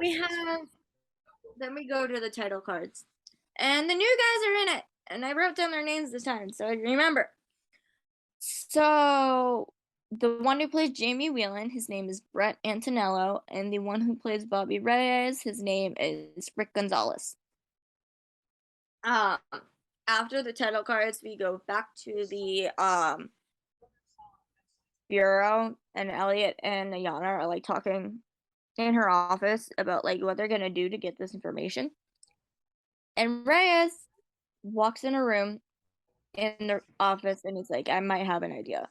To go, idea is for him to go. Brings up an undercover operation. Yeah.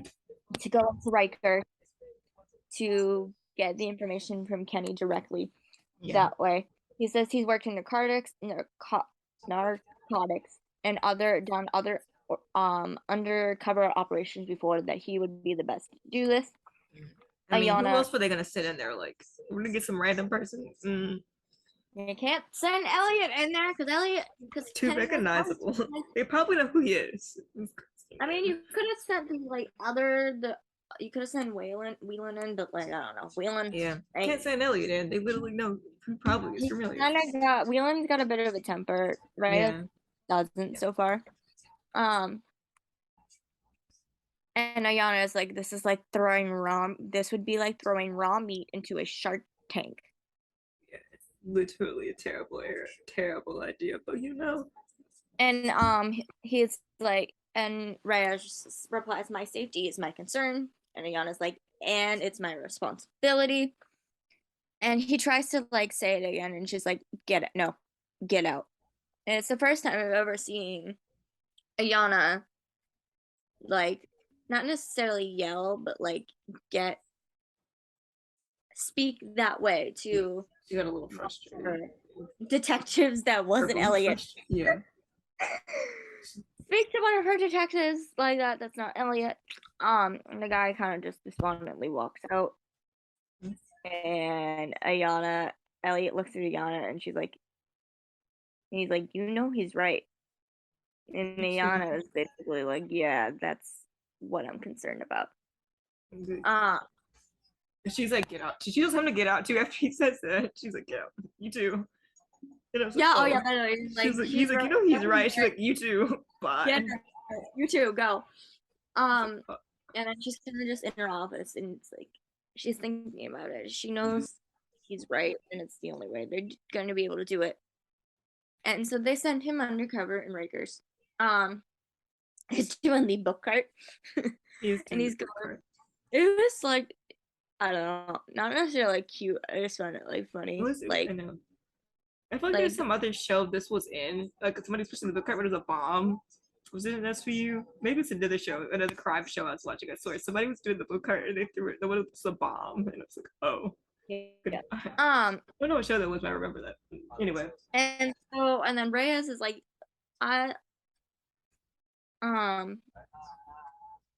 so Reyes usually has like, it's not necessarily like a Hispanic accent, but like, What? I'm trying to like figure out how to describe this.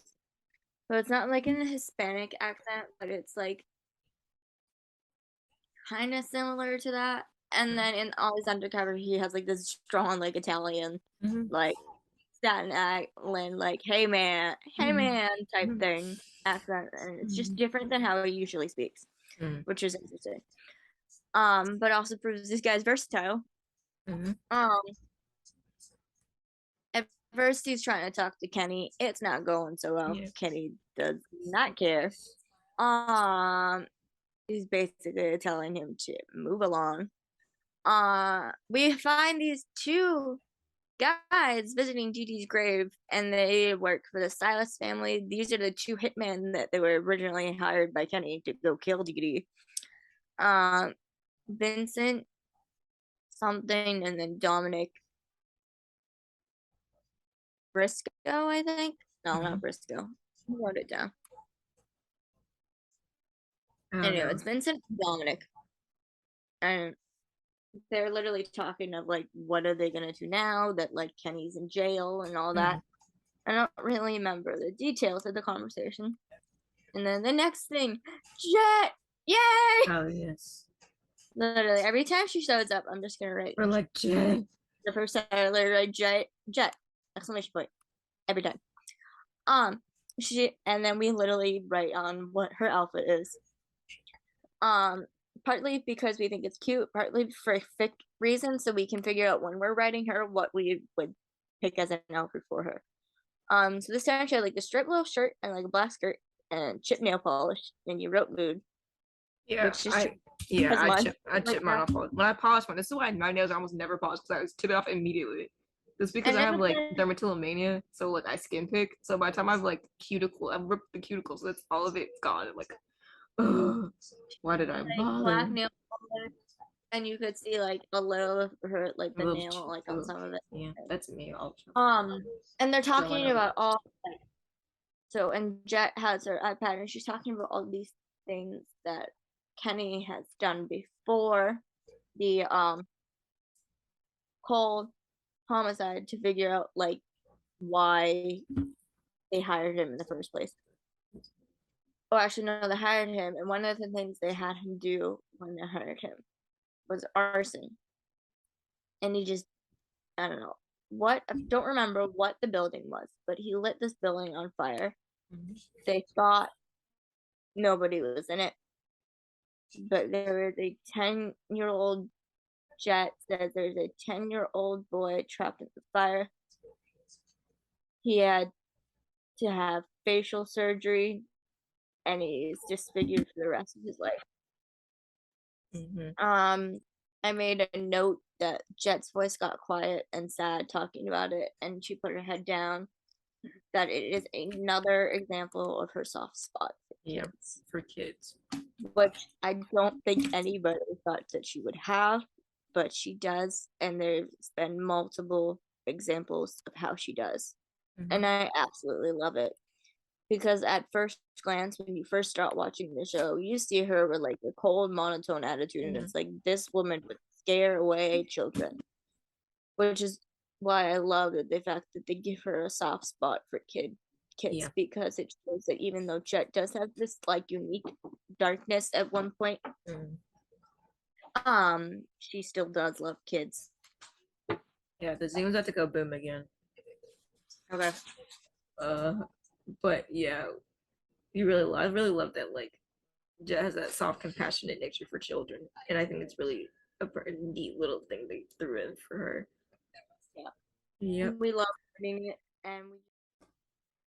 All right, we're back. And one more thing I gotta say about the Jet with a soft spot for kids. We've heard her talk about it a lot. Now I need an actual interaction with her and a child. Yes, please do it right now. We'll write it for you. Like, slip it under your door, like. We'll write it for you. Two things. It could actually 3 different things. It could be. There's a child involved in a case, and for whatever reason, Ayana is busy. So Jet is the one that goes to comfort the child. Like, please, I want that so damn bad. We'll write it if we need to. Yeah, or, the plausible reason, possibly, because she meets Noah. I said 3 reasons. I meant 2. Okay. So I think the next thing we get is they're back in the cafeteria at Rikers. And I forget how exactly it happened, but Reyes like punches. Sorry, no. Kenny punches Reyes and ends up like knocking him to the ground. Because he's like, Kenny thinks Reyes is looking at him funny. He's like, what, you a cop type thing? And he's like choking. And then Reyes flips him around and he's like, call me a cop again and I'll kill you right now. Yeah, oh, he's accusing him of being a cop, I think. He's like, you seem very asking too many questions for like a normal person. Yeah. He's kind of suspicious. And I was like, please don't get caught. It's only been like 20 minutes, man. No, it's literally the episode just started.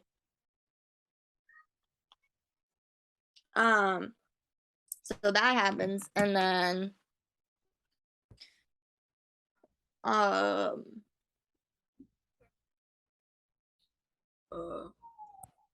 don't know, I lost my train of thought. Oh yeah. So he's like, call me a cop again and I'll kill you, and literally starts choking. And I was like, oh. The point of his face is turning red. I was like, so you know how earlier I said he doesn't have a temper yet? Yeah. Yeah, I forgot about the fight when I said that. Yeah, the fight. Yeah. So apparently, like literally, Reyes like 1 second later, and he could have killed him. Yeah, he's a real big man. Like, I'm wondering if he was thinking that far ahead when he literally started choking this man to the point where his face was red. I mean, eventually the officers pulled Reyes away, and nobody died. But yeah, it was intense. Yep. The next big thing is we transition back to Pearl and Teddy, and Pearl for like information is coming out about Vincent and Dominic and everything, and Pearl and Teddy are talking about it, and Pearl's like, this is bad for us. Teddy's like, it's fine. Pearl's like, nope. She takes initiative and fires Vincent. And I was like, ooh, you go, girl. Yeah. Like, she's not just a doting girlfriend. She's pretty badass. Yeah. She's in charge, and she has money. Yeah, she's like, this is my money. She was like, at the scene, she's like, this is my money, and I'm gonna do what I want, and I'm firing him. He's like, yeah. Okay, you go, girl. So you go. Pop off, please. All right. Like, she's supposed to be a villain, but I like her a lot. Yeah.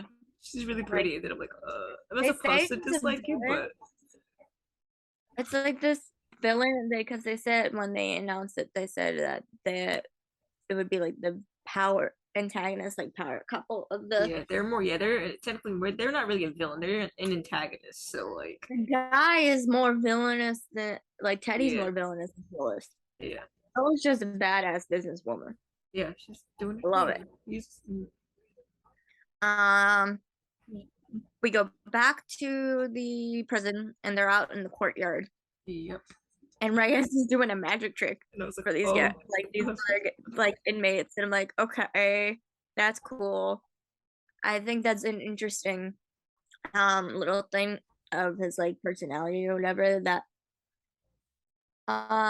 he has. We also know that he has 3 kids. So that they have not shown, but there's pictures of. We'll get to that in a second. We'll talk about those pictures. That's the other thing I was gonna say about other seasons. Where are these? Sorry, we'll get to that later. Pull them up so we have them ready. Okay, did you send me that? I think you said, okay, fine, because you sent it to me and I can look for it. It should be like if you go to the text and like click on links, it should be. Yeah, I'll find it. Okay. Anyway, so he does magic. That's cool. But now that we know we have 3 kids, it's like wonder if he does magic for them. Okay, we have the pictures for later. Next thing you know is that Reyes sees Kenny walking around and he sees this like white dude. Before there was like a conversation back when Vincent and Dominic are talking. Now I remember what they were talking about. They sent a guy in the prison to kill Kenny because he knows too much. Yeah. He knows too much. He did that.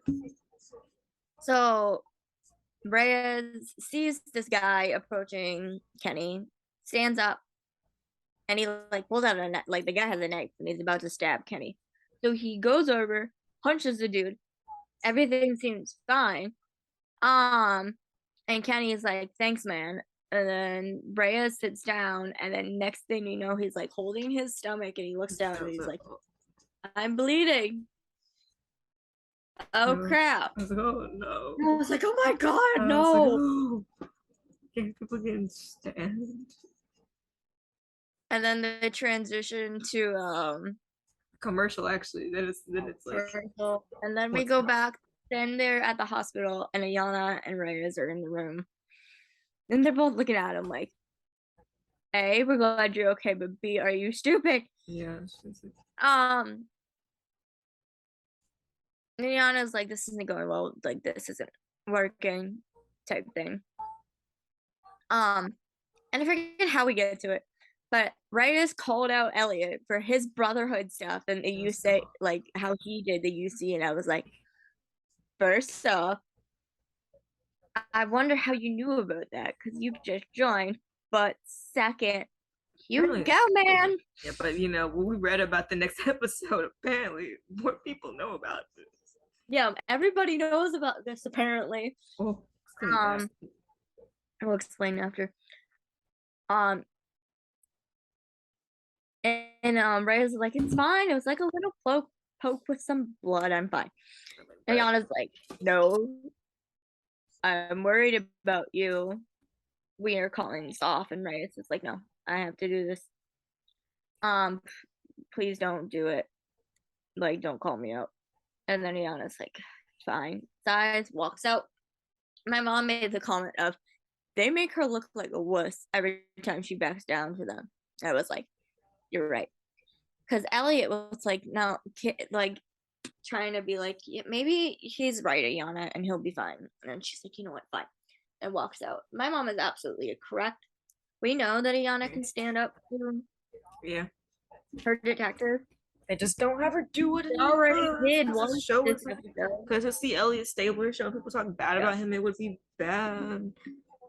You know, I was willing to talk bad about him every day. The occasional moment of Ayana standing up for him, not like the every time it should be thing. But so yeah, just that point. She's not a wuss. It's just that they're making her look like that, which sucks because she could very much just be like, all right, everybody stop. This is my unit and I'm going to run it how I want, how I am going to, you're going to do this, you're going to this, you're going to do this type thing. And it's very simple for them to have them do it. but they don't. But I will admit I like what they did next. So after Ayana leaves, Elliot closes the door and looks right back at Reyes, and he says, "That woman carries Gina Capoletti's ghost with her every day. So listen to me."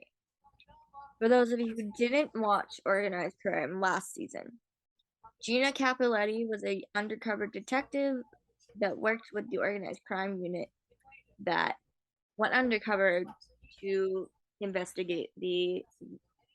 Actually, this is season 1. I forget we're on season 3. Ooh. Oh man, this is I remember this was a throwback. I was like, oh yeah, when you said season 1, I was like she wasn't with the Brotherhood.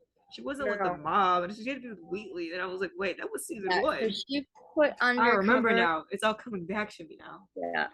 She was put undercover to investigate the Wheatley family. Man. And unfortunately, like, she at one point was like going undercover and like trying to kiss up and be like the girlfriend of Wheatley's son. Yeah, I forgot his name. Unfortunately, she was found out. Yeah, and she did. She got shot.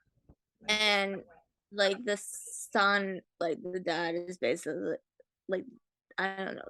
The bodyguard is basically like telling the son, it's like, you need to do this. Your dad doesn't think you're capable of taking over the family business or strong enough to do this. And Gina's literally like begging, like, partly is her undercover thing, partly is herself.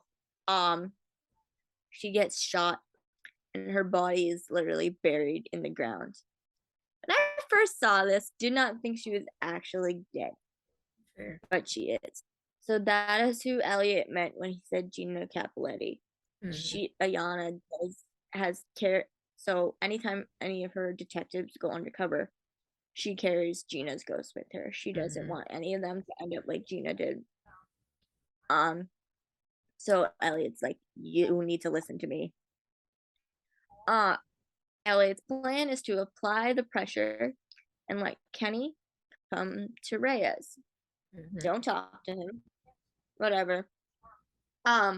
Reyes did make it one point that, like, I got stabbed for him.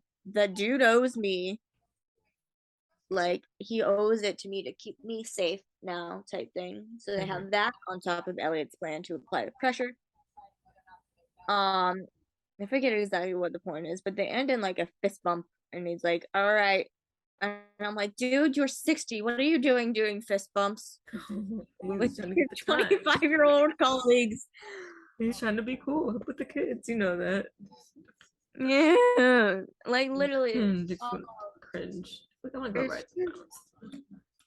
The age difference in this unit, like in SVU, everybody is around relatively the same age. Like, it goes in age, at least we think it goes. Finn, Olivia, are in the range. Amanda's in the middle, and then Velasco and Muncie are around the same age. Yeah. Organized Crime, it's Jet, Whelan, and Reyes are all around the same age. Ayana is like in her 40s, and then Elliot 60s. I think we talked about this. His canon age is actually younger than his actual age by like 5 years, maybe like 55, but you know, close enough. Okay, but still the oldest. Too old. So that 55-year-old working with a 20-ish-year-old. This is bored. I was like, Elliot, I really firmly believe Elliot doesn't feel like he has a purpose if he's not doing police work. He's doing police work until he can't anymore. He's doing police work until the end of his days, until they say, nope, you have to quit. At one point, I don't know if it was this point in the episode, but you literally wrote, Terrence P. Brain, man, Elliot's head is shiny. What scene was that? I can't unsee it. Yeah, that's the scene. That is the scene where they're talking in the hospital. That's the picture I sent in the group chat earlier. Listen, shiny head. Come on, y'all. Makeup department, something. Y'all can do something about that because you distracted me from watching the episode because I'm too busy giggling to myself. And the thing is, they have like posted like videos of Chris like in his chair, like getting his makeup done. Y'all can fix that, please. You're distracted. Come on, y'all. Anyway, The plan is in Sorry, place. I had to get that out of my system. I was gonna keep it going. There's another thing where we had like Pearl and Teddy talk, and I don't remember what the conversation I was don't about. remember either. I don't think it's anything that important. I think they were just talking. So then I didn't write it down. So transition to literally Reyes is in his cell. He's playing up the pain again because he said he played at the pain when he got stabbed. Or poked, as he said it. And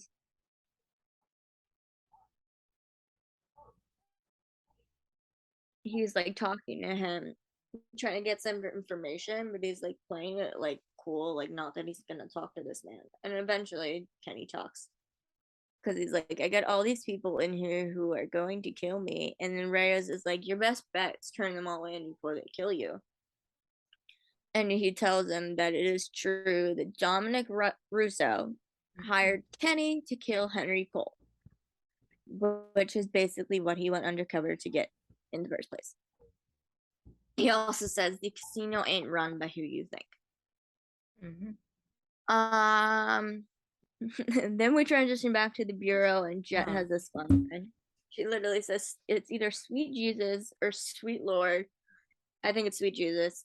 If you wrote a Mafia for Idiots revised edition, Dominic Russo would be in the first chapter. I just love the like snarky, like unique little one-liners. Yes, they're so good.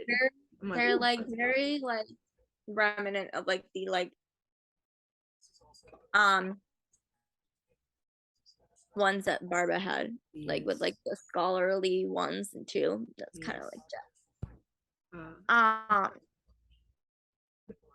And I literally wrote, why are the guys lounging around while Jet and Ayana are by the computer? Like, because in this scene, literally, like Wheeling wasn't that bad. He's sitting in the chair and he's looking in the direction. Elliot is literally sitting on the couch, like, bro, yeah, arm on the couch. I'm like, bro, come on, get to work.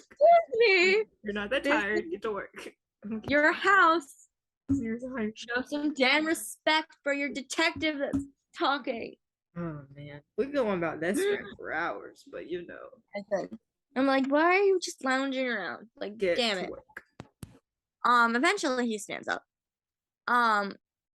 They're doing some more information, seeing if they can find out anything about Russo, like that they'll be able to, you know, arrest him on or whatever.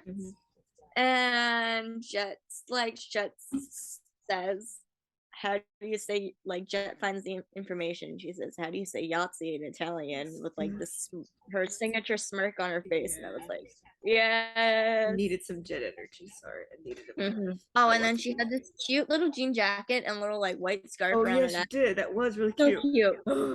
Sorry. We told you, like, we love Jet so much we call her outfits. Listen, y'all. My friend and I were talking about how, like, she goes, I firmly believe everyone in the world is just a little bit gay. And I was like, you're right. Just a little. Just everyone's a little. Only some people accept it about themselves or not. I've accepted it about myself. I'm like, well. Yeah. I'm seeing it. Okay. Anyway, back to work. Sorry, y'all. I don't know. Today I feel way off, but like I forget who said these quotes. Damn it. Crippling ADHD. I think it was Elliot talking to I don't know. Oh, Elliot talking to Kenny. I think. Maybe, I don't know. Probably. It was either Kenny or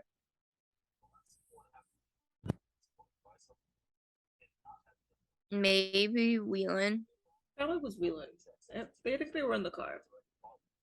Maybe. Yeah, I think so. And they were like talking, and he's like, how do you do this? Like, it's and Elliot says fear and crime go hand in hand, and that all bravery is doing doing what you got to do while you're scared to death. Yeah, because this is when him and Wheeler are literally in the car going to go chase Dominic Russo down. Because he said in the airport or whatever. they get into a car chase with him. Mhm. They eventually find him. Dominic points his gun at Elliot, and Elliot shoots him 4 times. Mhm. One was enough. Yeah. Why do you have to shoot him 4 times? I think I read. I think this was mentioned in an episode I watched earlier. How like police are tight just to shoot till the suspect is down.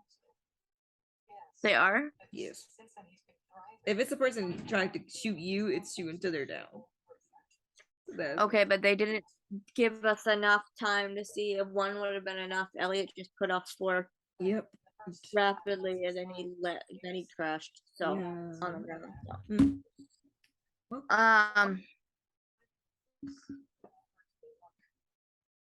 That actually, now that you mention it, is it really that they're told to get the I feel like I literally suspect? I feel like I watched an episode earlier today about this. This is I think it's in the same Because episode of Chester Lake's last episode. I feel like it was also mentioned about how like in that episode which they did Chester real dirty, but you know that in the episode where Dad shoots the guy, she only shot him in the shoulder. And that was like not fully enough. Actually, no, it did get him down, but I don't think they're like. I I think I thought you meant like the standards they shoot to like down so that people are dead, not that it's like you're down so that they're not gonna get back up again and shoot you. So never mind. I mean, technically Elliot's did the same thing. He 4 shots down, guy is dead. We go back to the bureau again, and Jet is doing some more investigation on Dominic, and she said, "Let my fingers do the walking through her social media." Because they're trying to figure out how Dee Dee had connections to these people. So we find out that Dee Dee knew Dominic, and it's basically they're having like cookouts together. It's like mafia level esque, like family shit. Yep. I think I said it that I predicted it was like Italian mafia type thing. And it's kind of leaning more towards that now. We get another like Teddy Pearl scene, and I entirely do not believe that Pearl. Actually, no, is it yeah, Pearl does not. I don't believe Pearl knows everything that's going on. Like her husband, fiance, whatever he is like talking to his dad, and is like the dad and him are like having this thing. Yeah. I don't think Pearl knows everything that's going on, and I think she's going to find out, and it's just going to be like it's going to break her. Yeah. It's like then they have to go find Vincent.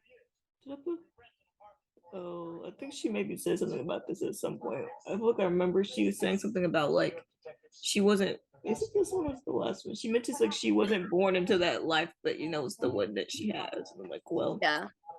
Maybe that was last week. She says that. Anyway, then Elliot and Whelan have to go. We get this scene before of like Vincent's in his house with his wife and his kids, and you can tell he's a little bit off. He goes to this drawer that he has and grabs his gun, puts it in his pocket. And like heads upstairs. That's when Elliot and Whelan show up at the house, and they're like, "We need to talk to your husband." Yep. And Elliot, they're like, "Not as police. We're not arresting him." Is we just need to talk to him. And Elliot just walks into the house because apparently he can't. And Whelan is like following behind. So I don't think he's supposed to do that. I think not. No, you're not, but you're pretty probably sure not. Pretty sure that's a no because there was no imminent threat. I don't think. I think it would have been different if he had been shooting, pointing the gun at them. Then he could have been because it was like a danger. But they had no proof of that. So anyway, pretty sure they was supposed to do that. But you know, whatever. Just wanted Elliot to ever follow rules. And then they go upstairs, and Elliot's like, "Vincent, it's us. It's the police. We don't want to arrest you. We just want to talk." And Vincent's like, I can't do this. I got greedy. Elliot's trying to like talk him down. And then next thing we hear is a loud gunshot. The Elliot eventually gets the door open and they see Vincent's body in his shower, blood everywhere. The wife sees it. She screams so loud. She's devastated. Yeah. Whelan is trying to hold her back. Whelan then sees the kids downstairs, and Elliot is like, make sure the kids don't see this. So Whelan goes downstairs and he just like holds the kids. I don't think he really fully knew what to do with the children. Yeah. He's just like holding them, and don't it was like, see this. Don't look. Yeah, I'm gonna hold you. So both Vincent, I don't remember his last name, Vincent and Dominic Russo are dead. Mm-hmm. We go back to the prison. Elliot's talking to Kenny. Kenny has turned in all the people that he needed to turn in. And because of that, he's getting transferred to Florida, a prison in Florida, so he'd be closer to his sister. Oh, he says he feels bad about stuff he did. He's like talking about like, he's like, he didn't know. He mentioned the arson, how he didn't know that the 10-year-old boy was in there, and now he's going to be a freak for the rest of his life. And he feels horrible about that. Kenny also said that it's not a choice, it's you kill yourself or it's you and your family, when talking about the mob. When the mob comes for you, you gotta. So yeah, I guess Kenny at least gets a good thing, and Reyes got all the information they needed. I wrote he's good at UC, because literally just one thing there, he got all this information. We are indeed confirmed that Henry Cole's death is a homicide. Yeah. The last scene is this is where I got that line from. I was like, I couldn't remember where I got it from. It's right here. Because Cole is dead, and he was the only person left in the apartment that was like preventing them from like tearing the building down to finish building the casino. Now he's dead and he's no longer there. They can tear the casino down, which is what the Silas family has wanted all along, which is why they got him killed in the first place. Elliot is talking to Pearl and is like, you guys got what you wanted. And I think that's when she's like, I wasn't born into this business or this world, but I'm not naive. And Elliot is just trying to get Pearl to see the truth of like what happened with Cole, that everything with this behind the scenes casino isn't so great. Mm-hmm. And you wrote, and I agreed, that Elliot's going to get a target on his back again. He hasn't learned talking to a married woman is a bad idea, especially because they show that Teddy and his dad are watching Elliot speak to in the Pearl. car. And I'm like, you're gonna pop real quick, dead. You don't know this. Again, or almost get. Literally. So it literally is a common theme. Like, bro, can you like? That he talks to the main criminal's wife.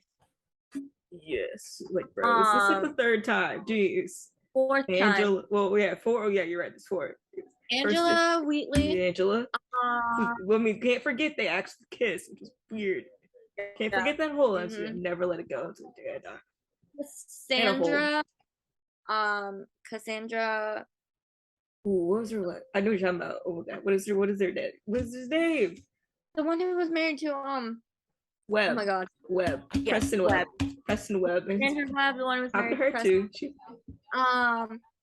Donnelly's wife, Bridget. Oh yeah, man. And now Pearl. Yeah, like, come on, man. When am I gonna learn? Oh, and Latora. Oh, man. Come on, Elliot. Come on, man. You need to learn. Gonna get you dead. Done this. Come on, Elliot. Come. I know you're sad and single, but like, come on, I know, literally. Literally, you're gonna. Like, Mafia gang is not playing with you. Teddy might pop and you're dead. Stop playing. You did barely survive. You got shot at it last time. Because Glenn yeah, really. also like right. We need to like calm down. Yeah, Ellie got a hit on him because of all this. Literally, like, And bro. so like the last scene, part of the thing is like the dad is talking to Teddy and it's like, you got it done, son. You got it done. And then they show the crane about to start taking down the apartment building. And that's the end. Yep. Yeah, we have like 10 minutes, so we gotta like we'll talk some more actually. Okay. Oh, and then we get then we got the promo.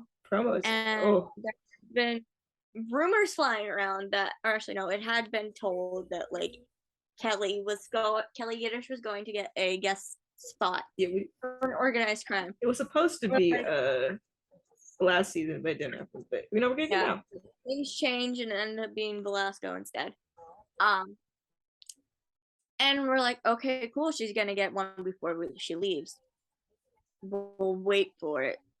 Then 2 weeks. 2 weeks, y'all. So there's no episode. So the 20th, there's not an episode, but the 27th, I'm called. The 27th. So we will see Law and Orders again. This leads to the a long 2 weeks. Like freaking out about earlier. Yeah, I linked them all. We'll start with OC and work our way back because we've been holding on to this for too long. So the episode is called Behind Blue Eyes. In the promo, basically Amanda has a case and she like calls Stabler in. The mother and her daughter were raped. I think the daughter is pretty young. And Elliot's like, okay, but why did you bring me in? And Amanda said they think it's cops. And then there's this thing of Iana saying it's going to be front page news. At the end, it's like Elliot promising he's going to get whoever did this. It's a pretty big case. Yeah. The promo itself says, while Stabler is called to testify against the Brotherhood in court, all the people that he went undercover to take down last season, he's now testifying against them. While Stabler is called to testify against the Brotherhood in court, the task force set their sights on a dangerous criminal gang posing as police. So that's the people that raped the mother and daughter. Reyes finds a surprising connection to the suspects thereafter, and Belle receives some unwelcome news. Two things. This is gonna be a thing for Reyes. I'm wondering if it's like a family member or like somebody he knows, maybe it's where these, or like somebody. Oh, I guess maybe these tweet pictures that no one knows where they are. Help us figure that out. Let me grab the iPad. Belle's unwelcome news. One of two things.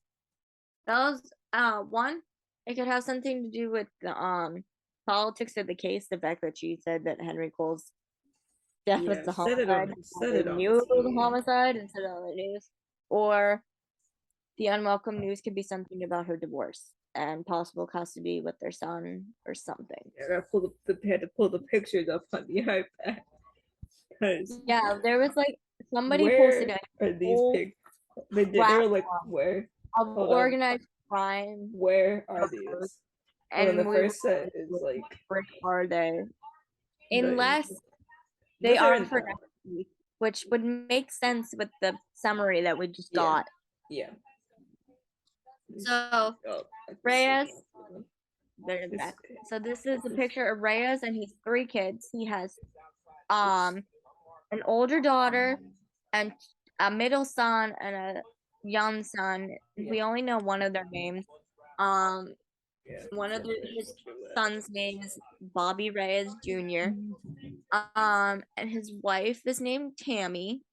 And it seems like they have a really like loving, good family. And Ayana is there visiting because they're partners. And there's one part where she's like talking with one of the sons, and it's super cute. It's very sweet. You want to know about? And then this one. We have a picture of Ayana and Denise meeting in a park bench, talking with Jack in a stroller.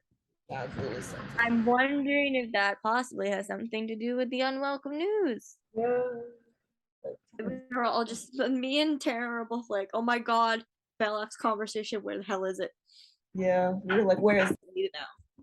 Like, where? And as I said earlier, I love anything that's like domestic cuteness. So I'm very curious to see how Reyes's family will be Finally like. giving people other than Elliot background story information and organized crime. They But said that Eli was in wherever college. but no one said this for real in the show. Come on, where? Yeah, there's an article that said Eli is in college and that Bernie's living with, I think, Kathleen. Yeah, I'm like, I have to like go ahead and verbalize this so we can know it's true. Like, yeah, let us know if it's true. But yeah, I'm very excited to see Reyes' family. Just to see what it's like. Also, we're very curious to see how Stabler and Rollins' dynamic. What will go. want, what I want, real bad, is that she finally tells him off for being a terrible partner to Olivia and treating her terribly currently. Like, the only rational person in this situation still, well, not only, but for the most part, the most rational person in this situation is Rollins. So, like, come on. Nobody else has really They've all beat around the bush around Amanda would go straight to the freaking point. Yes, I'd be like, oh, I'm ready, yo. If it doesn't happen, I'm gonna cry. I'll write it myself. Slip it in the We need it. I need it. That's all I'm asking for. Sure, they can have some like nice like sure, but it needs to pop off somewhere. I feel like he needs to. I feel like he's. I mean, okay, so basically, if he's like done the whole how do people has Olivia dated thing shadily, what would he say about her and not to her face? Like, if he said that to Olivia to her face, what does he want to know outside of that? And he's talked to other people, and I'm like, like he may ask a question that Rollins will not answer, and she gets hella pissed about it. Which is that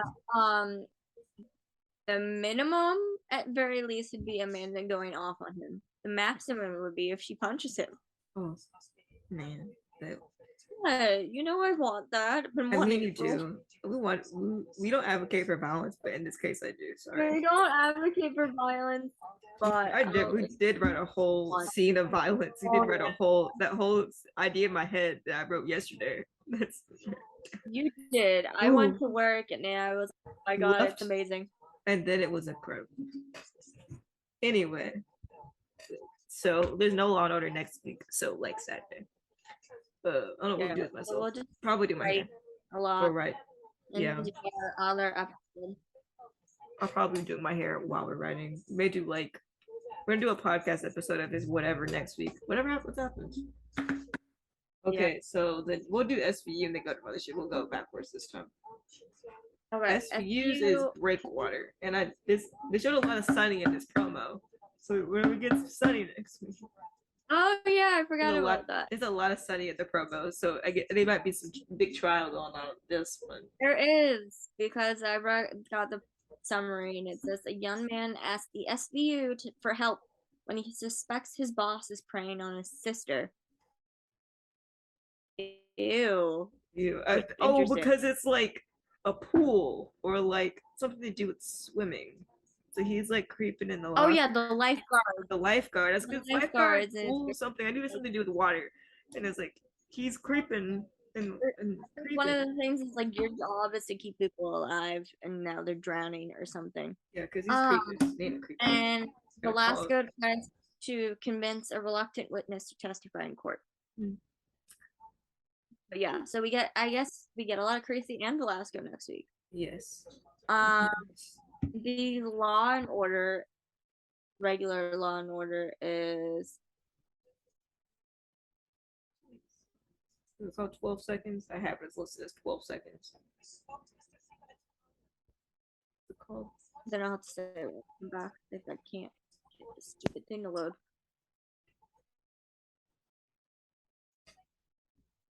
I have it's called 12 seconds and I have to clip on that. We won't talk that much longer. It was not paying attention this time at all. The Zoom just went boom. I was like, oh, All right. Yeah, so you're right. The episode is 12 seconds. For some reason, I thought you meant that we had 12 seconds left in the Zoom. We did on accident. I was like, oh, it's gone.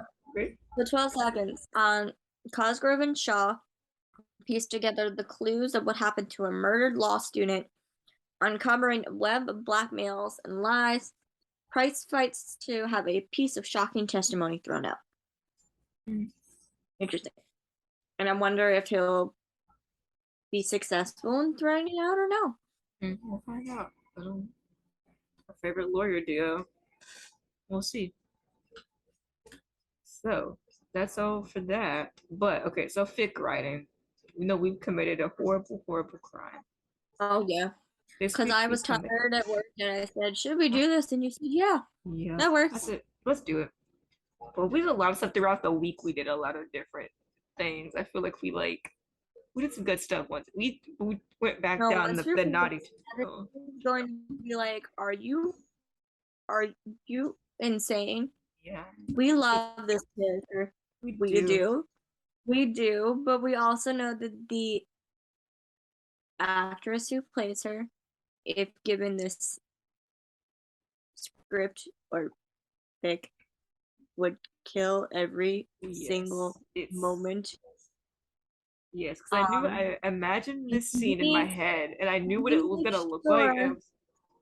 To back it up with fluff if we go like dark, because that's what this character has been through. She's been through darkness, and now she has fluff, and that's what our thing has been. Yeah, I was like, I saw it in my head. I think you say that, like, if you match something in your head, it could be written on paper. So like, I was like, this is it. I know this person's gonna say something that's gonna make her really mad. She's gonna wail into him like unforgivingly. And I was like, yep. And fixes if you see it in your head or hear the character's voice saying it, write it. No, it's tasteful, y'all. Actually, it's tasteful, but like, man, it's a violence. It's not a good time for anyone. No one's having a great time. Yeah, because we mentioned that like the resistance has two paths that goes to it. We won't tell you who it is because you don't need to know yet. But like, the resistance has two paths, and like, we took a little break and did the bad path because the bad path is kind of fun sometimes. And like, that path is bad. It's real bad, but like, it has some. Like, I mean, the good path still has bad moments, but the bad path has like very little good moments. Yeah, nobody's really been. Nothing's good going on so far. Nope, it'll be redeemed eventually. I mean, like the bad path is just like the longer way to the good path, really, because it's gonna turn out good at the end. We're like, what if it doesn't work out in the act of trying again? I can't wait till we get to that point. We're to the point where we're like, all right, here's your chance to try again. What is that gonna look like? Because it'll be way different than the first time. That's gonna be way different than the first time. It should literally just be like, yep, this is it. Bye, losers. Bye, suckers. You thought you got us. Yeah, we might. I don't know what's gonna be. I'm thinking about it in my head. I'm like, what is that gonna look like? Because it's gonna need to be strategically planned, but also just like, no one knew what was gonna happen. It just bam, done. I was like reading part of what we wrote today, and there's a character that basically said, "Wow, these people are idiots for putting all of us in places together." Yeah. And then somebody responds, well, they don't know who knows each other. And I remember now. Yeah, that will be your downfall. Yep. Because when we were writing, like thinking of like what all these characters would do and how we could put these characters that we like together that haven't necessarily met each other but have connections to somebody on the show that be like a 6 degrees of separation thing, and that they all still work together. Like, and the government is going to be like, fuck, why did we put all of them together? Yeah, it's a terrible idea. For the bad people they're not thinking this through too well. They don't care. They're all selfish, and it's like, they're all selfish. They're selfish. Their personal gain will be all the bad people's downfall. I think it's the direction we're going. Everyone's personal gain gets involved. They all personally put some kind of deal into it, and it's gonna like cost them because it's like, oh, that thing we did was real bad, and we get told on. Yeah. Oh my god. If I had to like use 3 words to describe our fic, I would have to say family, strength, and sacrifice. Yeah, I would agree with that. It's very much a story of like, what do we want? How much? How like how as like the good guys? How far are they willing to go to not just get justice for themselves, but for everyone? And like, Yeah. How far are they willing to go to protect their loved ones, even yeah, at the cost of themselves? yeah, because it's gonna be At rough. some You guys, yeah, when you get to the like when people read the darker like the darker path, you'll be like, why did this person make this choice? And that person made that choice for literally everyone else. And it's a huge sacrifice that that person's willing to this make. character is willing to put everybody they love ahead of themselves Yeah, because they know deep in their heart they couldn't be happy if their family wasn't. yeah, it's gonna be a rough time. When we don't read that, you're gonna be really mad at us. But you know, I'm still trying to convince Taryn that we can literally change the detail and release it because I want people to read it so bad. I want to leave that in there real bad. You could just, stop getting distracted. Why do my headphones sound like that? You literally like start freaking writing so much stuff Oh, and it's like don't distract. I don't remember the last time we've released anything because we keep writing.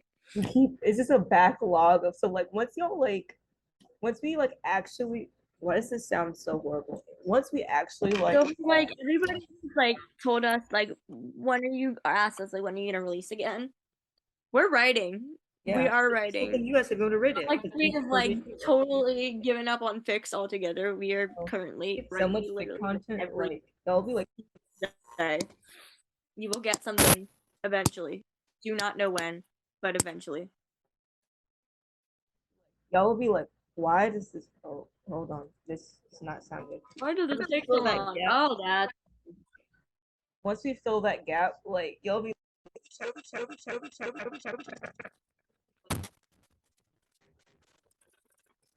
Karen, you're going all weird.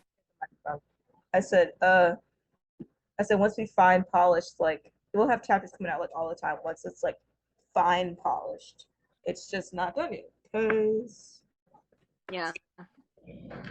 Soon, hopefully. Soon. well, it's almost winter. Oh no, it's not. Not for you. It's not. What? You're talking about winter break? Girl, I can't hear you. I said for winter. It's almost my winter break. I'll be done school in like a month. Oh, I mean, I got like a week for Thanksgiving and school on Rule's birthday. I don't have any more holidays.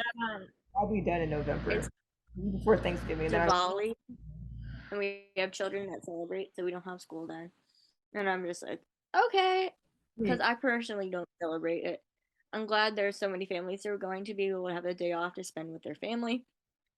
For me, I will be celebrating Roll's birthday by writing with you. yeah, that's a little bit better. Nope. My calendar, which I have to write things on. There's nothing on it for that day. So we're good. I think. Yeah. Uh, Okay. now that we have anything else to talk about, so we don't have to keep, so we can stop dilly dallying and get to writing eventually. We have to, we'll finish Yep. that fic and then get back to, we'll finish the fic that we forgot about for a long time. We got distracted again. The birthday fic, we'll finish that, and then we'll, because I think we can finish, we'll wrap that up pretty quickly, perhaps like the next day or so. Put that out, even though we supposed to write that 2 weeks ago. And then we can work, we'll put truth actually, the next one for truth actually is done. It is like fine polishing. We literally just need to stop and put it out, but we haven't. Yeah, it literally needs to be like fine polished. Maybe maybe we even edit it. I don't even know. It just needs to be like referenced and then bam, put it out there for y'all to read. I don't No, even know. I have. Honestly, That's the thing. I have all the references. I just need to put them in, and then we can read it over and post. About it's been that long. It's been like when did we last even open that document? I don't even know. It's a Too shame. damn long. How does That's what we need to do after we finish this. yeah, it is a damn Nothing else. that we have forgotten the story that got us famous. I feel for the Okay. this fic is Famous. so hold on. I'm trying to find part 3 was last opened. I don't know. July 12th, 2022. Oh, we should be ashamed. Lord, So forgive us. why For so we have, we're so ashamed. we have committed fictions. Yeah, we're sorry. The book that started it all, we forgot it. Well, actually, it's not this one at all. It's the book that most like inspired a lot of this podcast. Oh my god!